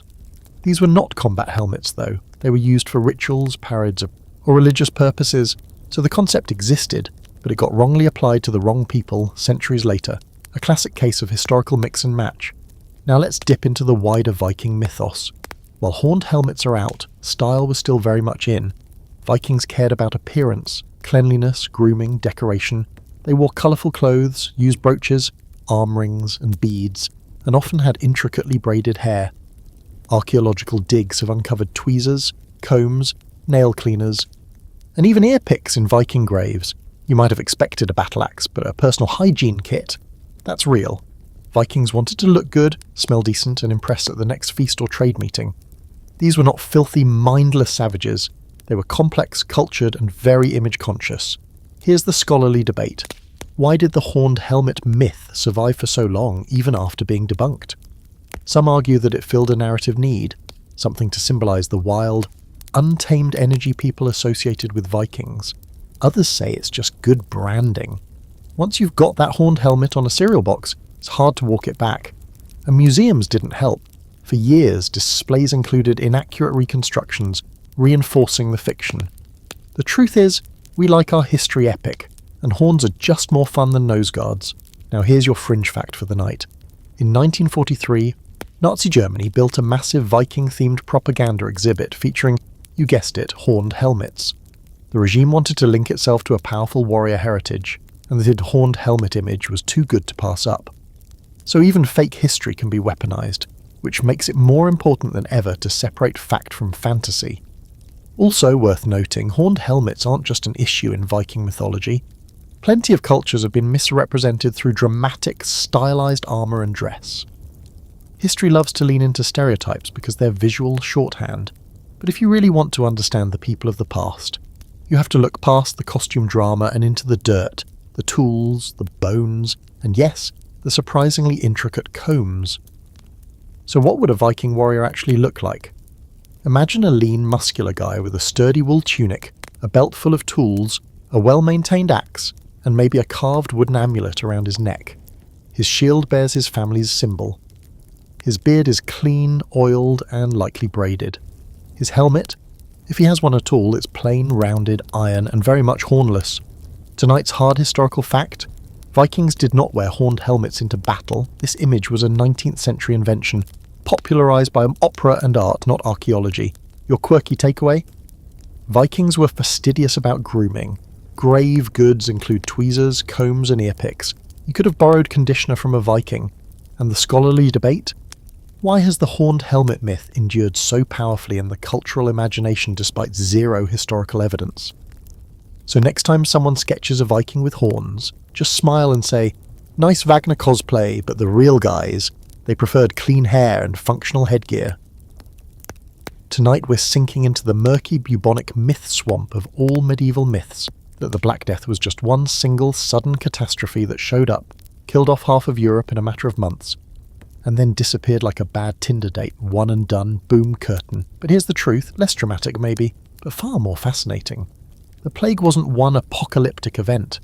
It came in waves, lingered for centuries, and reshaped medieval society in ways that still echo today. It didn't just break the world once, it kept coming back to check on the wreckage. Let's start with the first, most infamous outbreak, 1347 to 1351. That's the one most people know about. A few Genoese ships roll into a Sicilian port carrying not just grain and sailors, but fleas, rats, and a microscopic party crasher, Yersinia pestis. From there, it spreads like wildfire across Europe, killing an estimated 30% to 60% of the population, depending on the region. It's hard to overstate the horror. Entire villages wiped out, cities buried in silence, priests dropping mid-prayer. You've probably heard stories of carts trundling through town with someone shouting, "Bring out your dead!" Wasn't an exaggeration, it was Tuesday Day. But here's the thing most people don't realise. The 1347 to 1351 outbreak wasn't the end. It was just the start. The Black Death returned again and again and again. Roughly every 10 to 20 years, another wave would sweep through, sometimes smaller, sometimes just as bad. In England alone, there were major outbreaks in 1361, 1369, 1374, and so on, well into the 15th century. These weren't aftershocks. These were recurring crises. The term Black Death only refers to the first wave. The broader period of recurring plague epidemics is more accurately called the Second Pandemic, and it lasted over 300 years, and the effect? Monumental. Yes, the initial outbreak was devastating, but the long-term effects were even more transformative. Think labour shortages, economic upheaval, religious doubt, and total social reorganisation. If you're a peasant in 1352 and you've survived the first wave, you suddenly find yourself in high demand. Fields need tending, animals need care, and half the workforce is gone. Suddenly lords are competing for your labour, wages rise, serfs leave manors, entire villages negotiate better conditions, or just abandon feudal life altogether. It's the dawn of worker leverage. Hello, late medieval peasant power. Of course the ruling class hated it. Laws were passed trying to freeze wages at pre-plague levels. In England, the Ordinance of Labourers, 1349, and the Statute of Labourers, 1351, tried to cap what workers could earn and make it illegal to refuse work. Spoiler, it didn't work.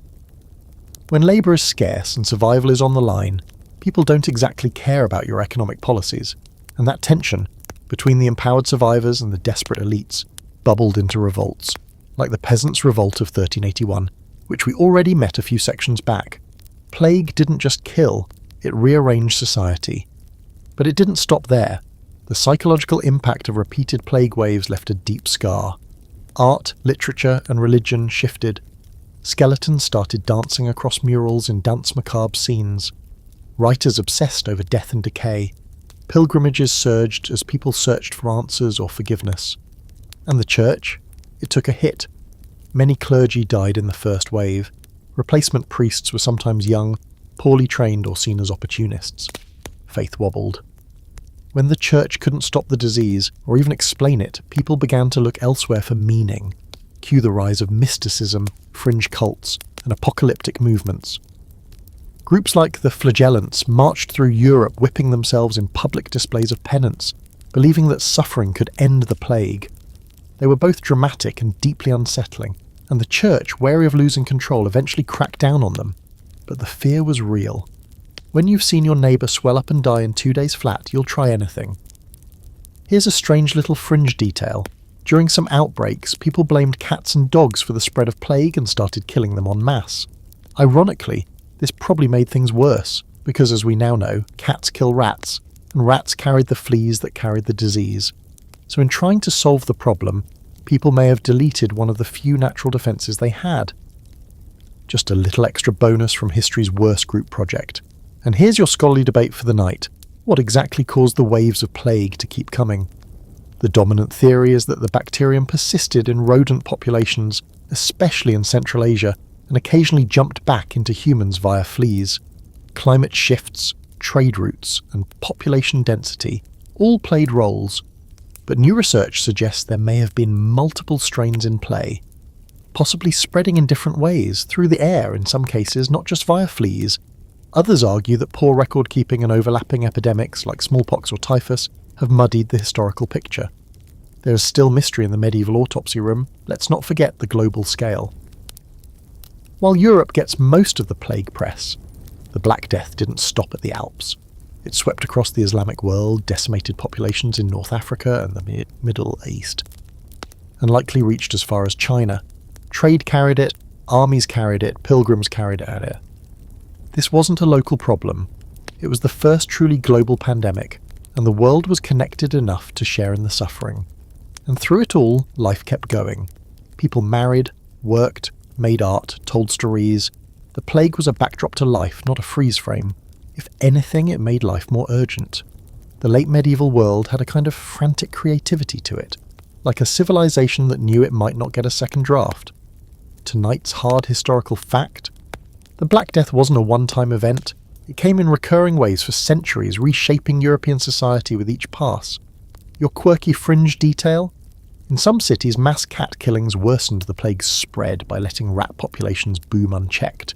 Medieval irony at its bleakest. And the scholarly debate. What exact mechanism sustained recurring plague waves, fleas on rats, airborne transmission, or something we still don't fully understand? So next time someone says the Black Death killed half of Europe and then vanished, just nod slowly and say, yeah, except it didn't. It stuck around, made itself at home, and casually broke history more than once. Tonight we're headed into some seriously weird territory, because we're going to talk about animals on trial. Yes, actual animals. In medieval Europe, not only did humans get hauled into court, but pigs, rats, goats, and even insects could be accused, tried, and sometimes executed for crimes. It sounds like the premise of a Monty Python sketch or a fever dream from someone who's been reading too many law books in candlelight. But it happened. And not just once, multiple times. So the myth that medieval people thought animals had legal responsibilities? Shockingly, it's true. But, as always, the deeper you dig, the more complicated and strangely human it all becomes. Let's start with the basics. There were two main kinds of animal trials: secular and ecclesiastical. Secular courts dealt with domestic animals, usually pigs, and usually for murder. Yes, murder. If a pig attacked a child, which did happen, feral or improperly restrained pigs were known to be dangerous. The local authorities might arrest the pig, assign it a defense attorney, hold a formal trial, and if found guilty, execute it publicly. With all the trappings of human justice, because apparently nothing says community healing like hanging a pig. Meanwhile, ecclesiastical courts run by the church handled cases involving wild animals or pests, like locusts, mice, or weevils. If these creatures were damaging crops or property, they might be summoned to court, given a chance to vacate the area, and if they didn't comply, excommunicated. Yes, you heard that right. There are records of beetles being given legal warnings, rats being threatened with divine punishment, entire swarms of insects being put on spiritual notice. Here's the head-scratcher. These weren't jokes. These trials were real, recorded in court documents, with witnesses, verdicts, and punishments. So why? Were medieval people just deeply confused about how animals work? Not exactly. Scholars still debate the logic behind this bizarre practice, but several theories offer insight. Some see it as a form of symbolic justice, an attempt to restore social order after a traumatic event. A pig killing out a child wasn't just a tragedy, it was a disruption of the community's moral fabric. Executing the pig, however absurd it sounds to us, was a way of saying this act won't go unpunished. Others argue it was a legal necessity. Medieval law often treated animals as property, but there were moments when that line blurred, especially if the animal caused harm. By putting the pig on trial rather than punishing the owner directly, the court avoided setting messy precedents. It also reinforced the idea that even the lowliest creature was subject to divine and earthly law. Justice applied to all, no exceptions. Still, there's no denying the fringe factor here. In one 15th century French case, a sow and her piglets were put on trial for killing a boy. The sow was found guilty and executed, but the piglets were acquitted. Why? Because witnesses said the piglets were too young to understand the crime. That's some serious legal nuance for a group of confused baby pigs. Another case from 1314 involved a bull who killed a man. The bull was promptly sentenced to death and hanged. Try fitting that into your standard crime drama plotline. But animal trials weren't just limited to pigs and bulls. In 1519, in the town of Stelvio, now in northern Italy, legal proceedings were brought against a group of field mice for destroying grain. They were provided with legal counsel, and the defence argued that the mice had a right to the land. The court, in all seriousness, allowed the case to proceed. You can't make this stuff up, because medieval lawyers already did. Now here's where the scholarly debate gets tangled. Were these trials really about justice, or were they elaborate rituals, cultural performances dressed up in legal language? Some historians argue that these trials reflect a world where people saw everything, animals, weather, disease, as part of a divine order. When something went wrong, it wasn't random, it was moral, and so justice had to be visible, even theatrical. Others argue that these trials weren't taken quite as seriously as they appear in the records, that they were half legal, half symbolic spectacles meant to reinforce communal values more than actually prosecute misbehaving livestock. Either way, they reveal something important about the medieval worldview. The boundary between humans and animals wasn't always sharp. Animals were part of daily life, often living in close quarters with people. They had names, they had jobs, they had personalities. When they broke the rules, it felt personal. A pig killing a child wasn't just a freak accident, it felt like betrayal. And sometimes the animals weren't punished, they were protected. In one famous case in the 15th century, some towns tried to have rats legally expelled from their territory. The rats didn't show up to court, shocking I know, but their legal counsel argued they had a right to safe passage and should be granted time to evacuate. In some records, the judge agreed. The rats were given several days' grace. I'd love to know if they used it. Here's your quirky detail. Animal defendants were sometimes given legal representation by trained lawyers. Imagine going through years of university, becoming fluent in Latin, and then being assigned to defend a rooster who allegedly laid a demonic egg. Yes, that happened. The egg was thought to be a sign of the devil. The rooster was burned at the stake. The lawyer presumably updated his resume shortly after. Tonight's hard historical fact: medieval courts really did try animals, pigs, rats, insects and more, sometimes even assigning them lawyers and holding formal trials. Your quirky fringe detail. In at least one case, piglets were acquitted of murder because they were too young to form intent. Somewhere, a medieval judge gave that verdict with a straight face, and the scholarly debate: were animal trials acts of real jurisprudence, or ritualized performances meant to restore moral order and social cohesion? So next time someone tells you medieval people were unsophisticated, just remember, they had a legal system nuanced enough to acquit baby pigs and summon mice to court. And let's be honest, that's still more coherent than some modern legal headlines. Tonight, we're entering the halls of medieval art, where everything is apparently ugly, weird, or laughably bad. You've seen it. Lopsided babies who look like middle-aged tax collectors, saints with impossibly stiff fingers, cross-eyed lions, and Jesus riding what appears to be a space hopper disguised as a donkey. The myth is simple and brutal, that medieval art was just bad.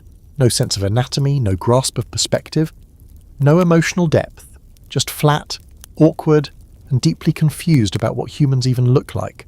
But surprise, medieval art wasn't bad, it was intentional, brilliant in its own language, and when you understand what it was trying to do, you realise it wasn't about realism, it was about meaning.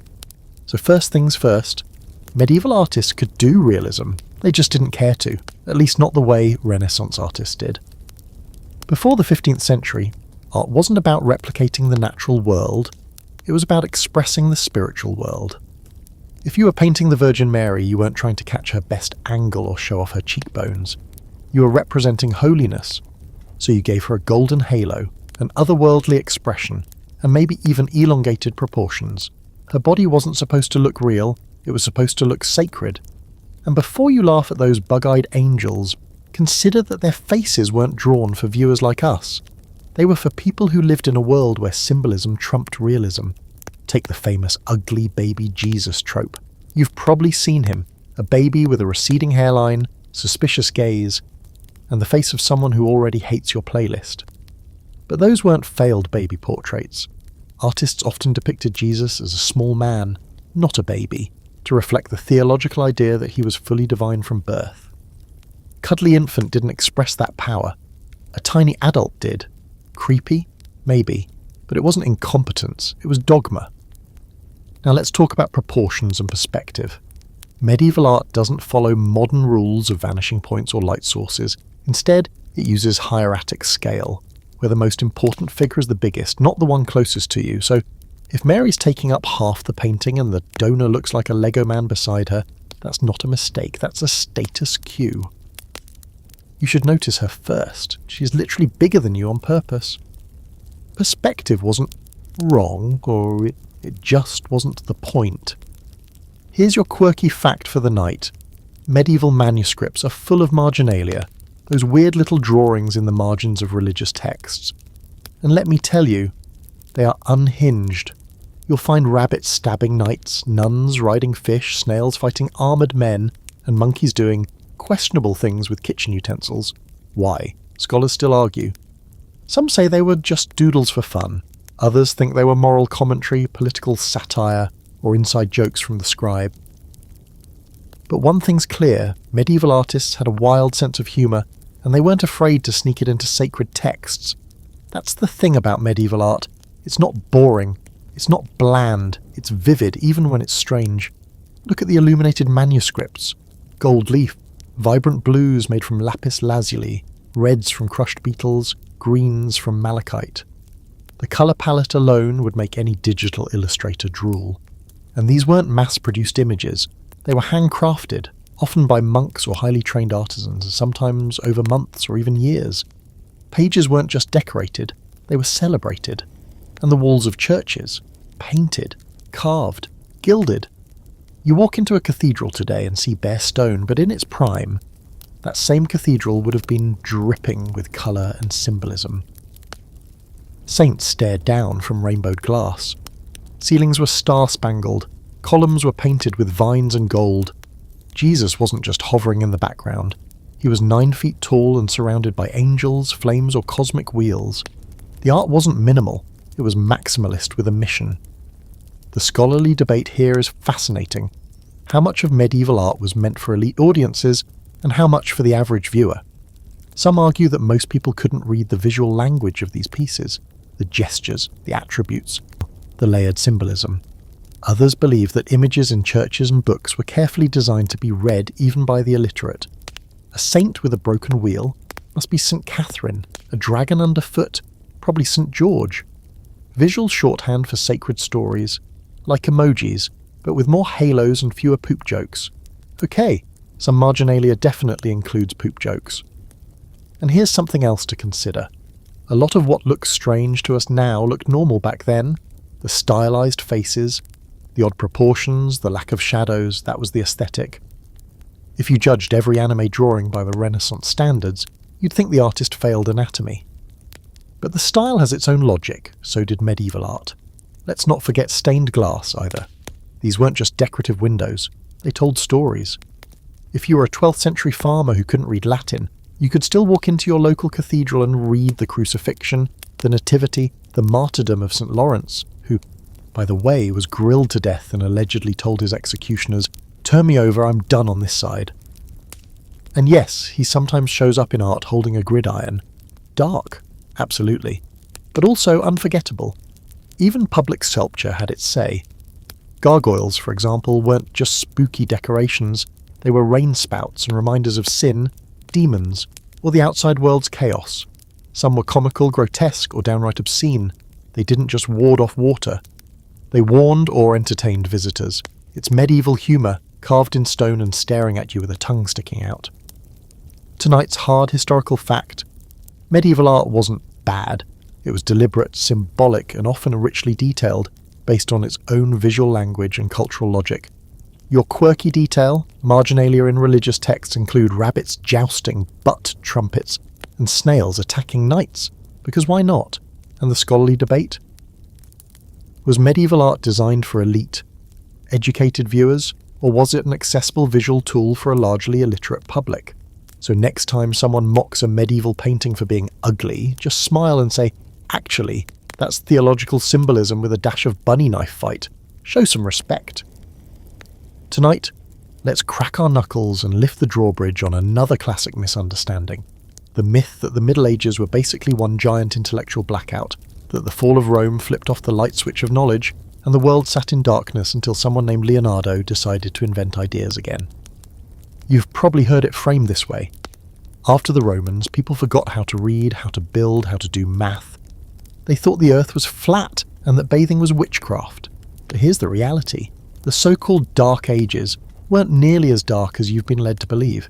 In fact, they were lit up with scholarship, invention, translation, and a whole lot more thinking than they get credit for. Let's start by killing the biggest, dumbest zombie of a myth, that people in the Middle Ages believed the earth was flat. Nope, not even a little bit. Educated folks in medieval Europe knew the earth was round. They'd known it for centuries thanks to thinkers like Ptolemy and the ancient Greeks, whose works were preserved and studied. Medieval scholars even calculated the Earth's circumference with surprising accuracy. In the 13th century, Thomas Aquinas didn't pause to debate whether the Earth was a disk or a sphere, because no one he was writing to would have questioned it. That flat Earth myth, it's a 19th century invention, used to mock medieval people and make the Renaissance look cooler by contrast. And let's talk about those so-called lost books. Yes, the Western Roman Empire collapsed in the 5th century, and yes, a lot of chaos followed. Urban infrastructure declined, trade networks shrank, literacy levels dropped, especially among the general population. But the flame of learning never went out. It just moved and changed hands. In monasteries across Europe, monks copied ancient texts by hand, preserving works of Aristotle, Cicero, Virgil, and Galen. These weren't just dusty libraries, they were the engines of knowledge preservation. Without the scribes of the early Middle Ages, half of classical antiquity would be lost to us today. Meanwhile, over in the Islamic world, things were absolutely booming. From the 8th to the 13th century, The Islamic Golden Age saw scholars in cities like Baghdad, Cairo, and Cordoba translating Greek, Roman, Persian, and Indian texts into Arabic and building on them. Algebra, Arabic word, chemistry, developed and named in the Islamic world. Optics, medicine, astronomy, navigation, all made huge leaps thanks to scholars like Alhazen, Avicenna, and Al-Khwarizmi. And then, in the later Middle Ages, those texts were translated again, this time into Latin, and reintroduced to Western Europe through centres of learning in places like Sicily and Spain. So the so-called rediscovery of classical knowledge in the Renaissance, that wasn't a light bulb going on. It was a torch being passed. Here's a quirky detail for the night. In 12th century Paris, university students and professors engaged in heated debates over Aristotle's physics. These weren't dusty scholastics mumbling into scrolls. They were shouting, arguing, walking through town in academic robes, and occasionally getting into brawls. The medieval university wasn't a sleepy monastery. It was a battleground of ideas, full of sarcasm, theology, and sometimes fists. Students travelled between cities to hear different masters. Universities had textbooks, reading lists, and final exams. And yes, coffee houses came later, but these guys still knew how to pull all-nighters. A medieval science, alive and well. People tracked planetary movements, mapped the stars, and developed mechanical clocks. They studied medicine based on both classical and Islamic sources. They experimented with alchemy, sure, but alchemy wasn't just about turning lead into gold. It was the precursor to chemistry. Alchemists recorded observations, tested materials, and made real discoveries about acids, solvents, and the properties of metals. A few of them probably did try to summon demons with mercury fumes, but hey, that's just grad school with extra steps. Let's not ignore the inventions either. The heavy plough, the horse collar, the windmill, eyeglasses, distillation, the spinning wheel, paper manufacturing, Gothic architecture with flying buttresses wasn't just pretty, it was advanced engineering. Cathedrals weren't built by people with no math skills. They were geometric marvels designed by master masons with generations of accumulated knowledge. Stained glass, precision chemistry with sand and fire. Even the humble mechanical clock emerged in medieval monasteries, driven by the need to track hours for prayers. And here's the scholarly debate. How accurate is the term Dark Ages? Some historians argue that it was always an oversimplification coined in the Renaissance to make humanists look smarter by contrast. Others acknowledge that certain regions of Europe did experience real decline after Rome's fall, economically, demographically, and technologically, but the modern trend in scholarship is to ditch the phrase altogether. Early Middle Ages is more accurate and less insulting. The darkness wasn't everywhere, and it wasn't constant. Some places were lit with libraries, universities, and scientific experimentation. Others were, well, probably still figuring out how to stop setting their fields on fire. Here's a little bonus fun. Medieval people loved logic, like loved it. They turned theology into a logic puzzle factory. A famous question from medieval scholars was, how many angels can dance on the head of a pin? Which people today mock, but actually, that was a real exercise in metaphysical space, not a dumb joke. They weren't wasting time, they were pushing the limits of what logic could do when applied to faith. Call it weird if you want, but it's the ancestor of quantum philosophy in its own strange way. So let's put this tired myth to bed. The Middle Ages were not an intellectual void. They were a bridge between ancient and modern thought, full of thinkers who preserved knowledge, adapted it, and created entirely new systems of understanding. Without medieval scholasticism, there's no Renaissance. Without Arabic translations, there's no revival of Aristotle. Without the monks and manuscripts, half the books in your local library wouldn't exist. Tonight's hard historical fact: the Dark Ages weren't universally dark. Medieval Europe preserved, adapted, and expanded upon ancient knowledge while new ideas flourished across the Islamic world and beyond. Your quirky fringe detail. Medieval students in Paris were known for rowdy intellectual debates that occasionally escalated into street brawls. Philosophy, but make it WE, and the scholarly debate. Is the term Dark Ages a misleading Renaissance invention, or does it still apply to specific post-Roman periods of decline? So the next time someone scoffs that medieval people were too dumb to know the earth was round, just hand them a copy of De Sphera Mundi, and tell them they're about 800 years late to the party. Let's lace up your softest leather boots and step into another wildly misunderstood arena of medieval life: travel. If you picture medieval people as being born, living, and dying within 5 miles of their local pigsty, never seeing the world beyond their village hedgerow. You're not alone. That's the myth. Peasants chained to their dirt, nobles to their halls, and absolutely nobody going anywhere unless dragged off to war or crusade. But here's the twist. Yes, medieval travel was everywhere. The roads weren't always good, and the journeys weren't always safe, but people moved.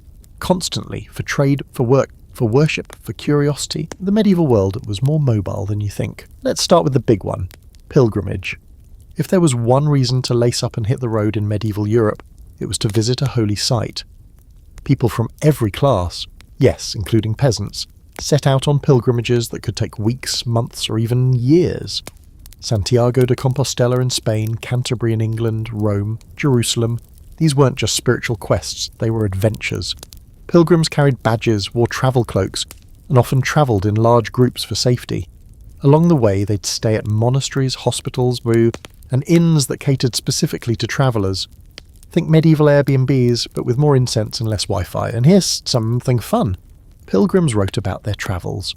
One of the most famous is Marjorie Kempe, a 15th century mystic and extremely chatty traveller from England.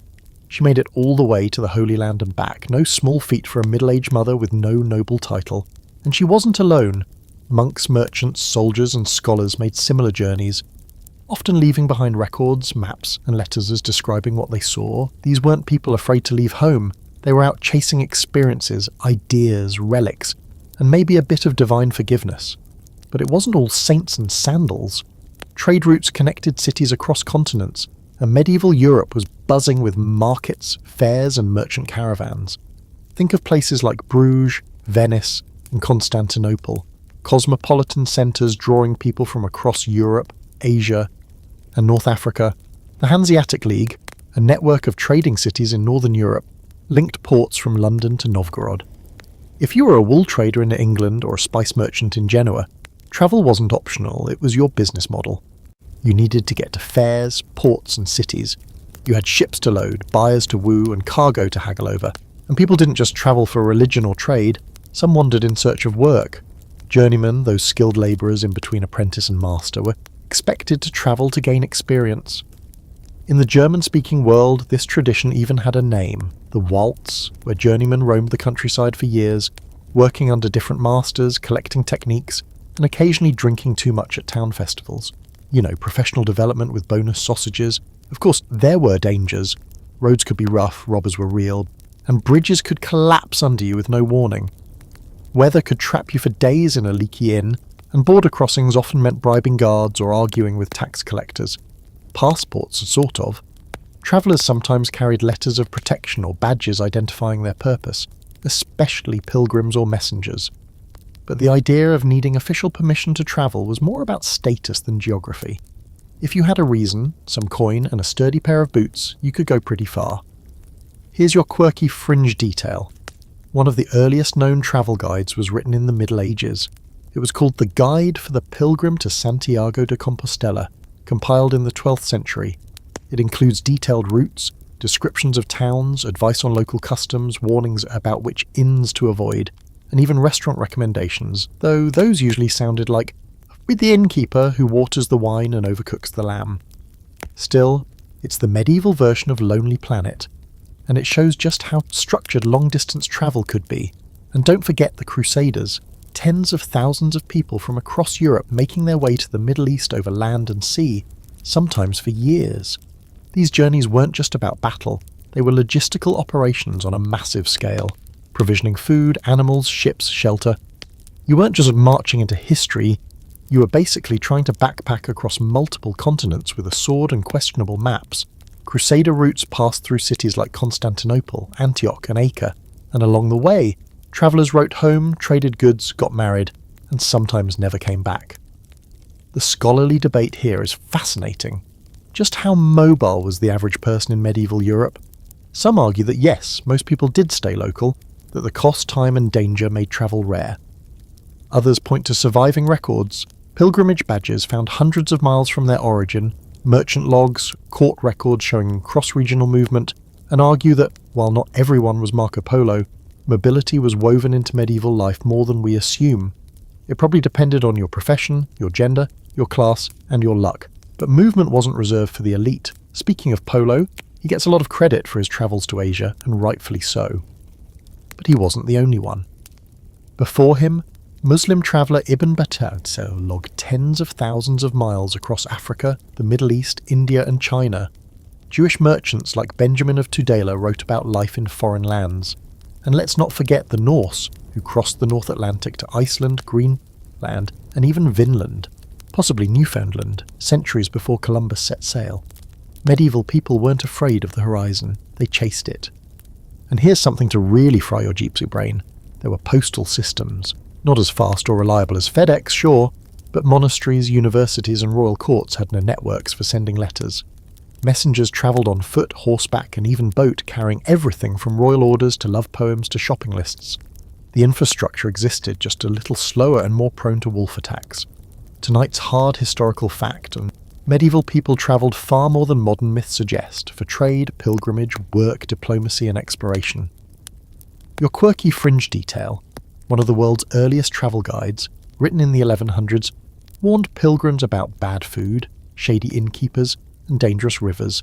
Some things never change, and the scholarly debate, was medieval travel common enough to impact society broadly, or was it still the domain of the mobile minority? So next time someone insists medieval folks never left their village, just ask them how they think St. Thomas's toenail ended up in a cathedral 700 miles from where he died. Tonight, we're heading down a smoky, dimly lit path that leads straight to one of the most persistent and cinematic myths of the medieval world, that accused witches were routinely burned at the stake by the church during the Middle Ages. You know the image, village women tied to posts, angry mobs with torches, chanting priests and a dramatic fire lighting up the night as a witch screams her last. But here's the reality check. That whole scene, not really medieval, at least not early or high medieval. The big fiery witch hunts, the kind most people picture, are actually a Renaissance and early modern phenomenon. The Middle Ages had some weird moments, sure, but the great witch-burning frenzy, that came later. Let's clear this up first. Were there any witch trials in the Middle Ages? Yes. But they were rare, scattered, and usually focused on heretics, not witches in the spell-casting, cauldron-bubbling sense. The church in the early medieval period actually denied the existence of witchcraft as a real supernatural threat. That's right, the church didn't believe in witches, not the way you'd think. In 906, a document called the Canon Episcopi declared that women who believed they flew through the night with Diana, or other pagan goddesses, were deluded, victims of satanic deception, but not guilty of actual supernatural crimes. It was seen as a sin of belief, not action. So if you were accused of flying on a broomstick in, say, 1050, the church's response would have been something along the lines of, "That's nonsense, repent, go to confession, not tie her up and get the firewood." Early medieval theology treated most witchcraft accusations as superstition, not proof of an evil conspiracy, and for the most part, civil authorities went along with that. There were exceptions, local panic, mob justice, fringe trials, but there was no systematic persecution. Not yet. That changed in the later Middle Ages, and especially in the 15th century. The shift had to do with a perfect storm of factors: fear of heresy, growing obsession with Satan as an active force in the world, political instability, economic crisis, and, let's be honest, deep-seated misogyny simmering in the vast cultural pot. By the late 1400s, the idea of the witch had evolved from lonely herbalist or superstitious neighbour into a full-blown satanic collaborator, part of a secret cabal threatening Christendom itself. And that's where things started getting, well, flammable.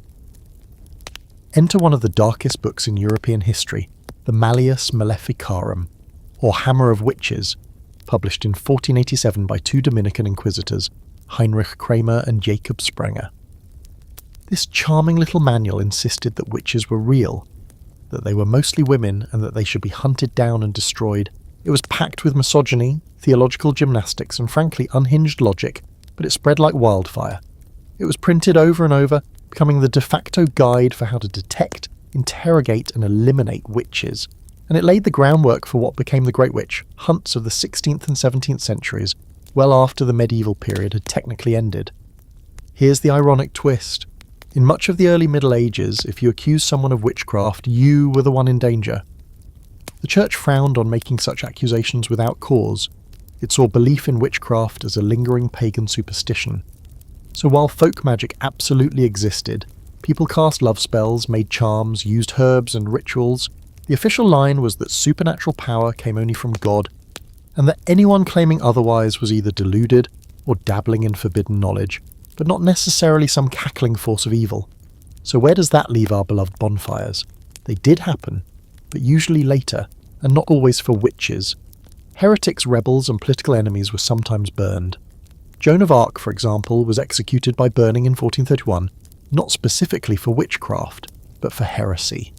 And even then, her case was as much about politics as religion. She claimed divine visions, defied gender roles, and had the audacity to lead troops in battle. That was enough to get her labelled dangerous. But she wasn't alone in being accused of supernatural heresy, especially as the late medieval period veered into darker theological corners. Now, here's your quirky fringe fact. Not everyone feared witches.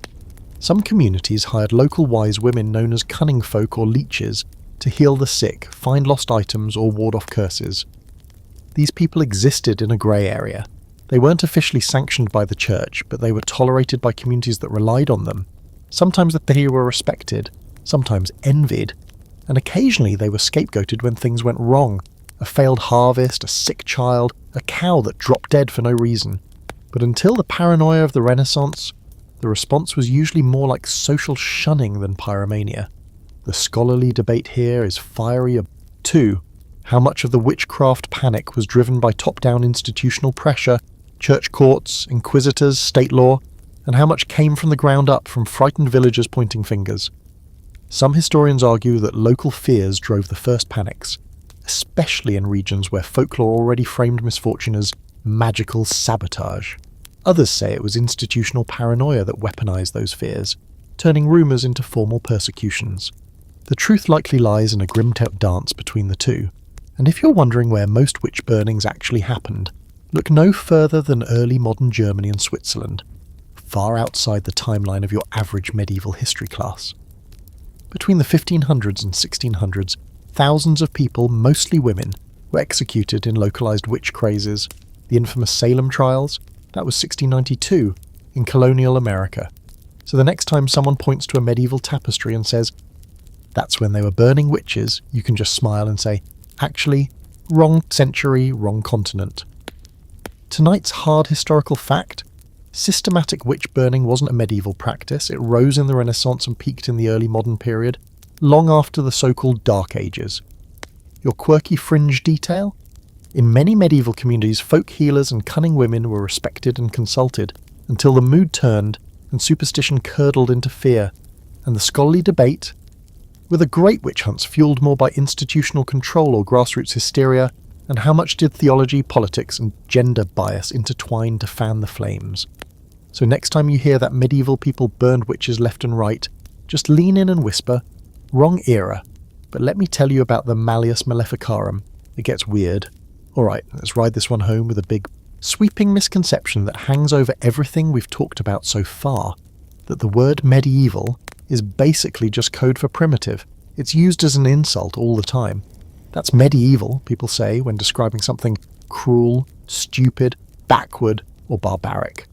And sure, there were some rough edges, public executions, plagues, the general absence of antibiotics, but the blanket idea that the Middle Ages were nothing but mud, murder, and misery is flat out wrong.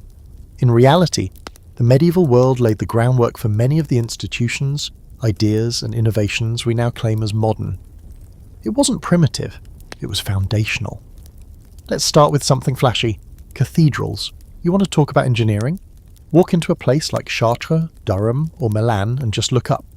Those towering ceilings, stained glass windows, and vaulting arches didn't happen by accident. They required math, geometry, architectural theory, labour coordination, and, oh yes, money management. Building a cathedral took generations. Fundraising campaigns stretched for decades. Craftsmen travelled between job sites like freelance contractors, and those rose windows with all the tiny coloured panes, that was medieval chemistry and precision at work, not some crude guesswork with sand and hope. And what about universities? The University of Bologna, founded in 1088, Oxford, 1096, Cambridge, 1209. These were medieval inventions, structured institutions with curricula, degrees and rules. They studied law, theology, medicine and the liberal arts. They argued, a lot, and sometimes they rioted. But they also preserved and advanced knowledge. The very idea of higher education as we know it, it's medieval. You can thank a bunch of robe-wearing, ink-stained logicians with too many opinions and not enough sleep. Then there's the legal system. Trial by jury, property rights, written contracts, medieval foundations. Sure, justice wasn't perfect, ask anyone who had to survive a feud or got dunked in a river to prove their innocence, but codified law was spreading. Legal documents were written, copied, archived. Royal courts emerged, precedents were set, towns developed charters and councils. It wasn't a free-for-all, it was a slow build toward the systems we still navigate today. And let's not forget literature and storytelling. The medieval world gave us Beowulf, the Divine Comedy, the Canterbury Tales, the Decameron, and the Song of Roland. Yes, the language might be dense, but the themes still hits. Love, death, honour, betrayal, fart jokes. Chaucer could have written for Netflix. And if you think medieval people didn't enjoy entertainment, just look at the travelling minstrels, court jesters, miracle plays, tournaments and festivals. Life was hard, but it was not all solemn chanting and gloom. It had colour, song, and more than a few drunken saints' days. Here's your quirky fringe detail. In medieval Iceland, if you wanted to insult someone properly, you'd compose a need, a nasty poem that publicly shamed them. These weren't just personal attacks, they could legally damage someone's honour and had to be answered. The right verse, delivered at the right moment, could spark a feud or ruin a reputation. Poetry had power, sometimes more than swords. And about those swords? Weapon making in the Middle Ages was no joke. Damascus steel, pattern welding, advanced metallurgy. It wasn't just bashing metal with a hammer. It was skilled craftsmanship. Armour too. By the 14th century, full-plate armour was a marvel of engineering. Protective, flexible and often custom fit. These weren't tin cans with eye holes. They were high-tech battle suits, tailored for both survival and swagger. And don't even get us started on medicine. Was there some weird stuff? Sure. But there was also surgical technique, herbal medicine, battlefield triage, and hospital systems run by monastic orders. The idea of caring for the sick as a moral duty, that was rooted in medieval Christian practice.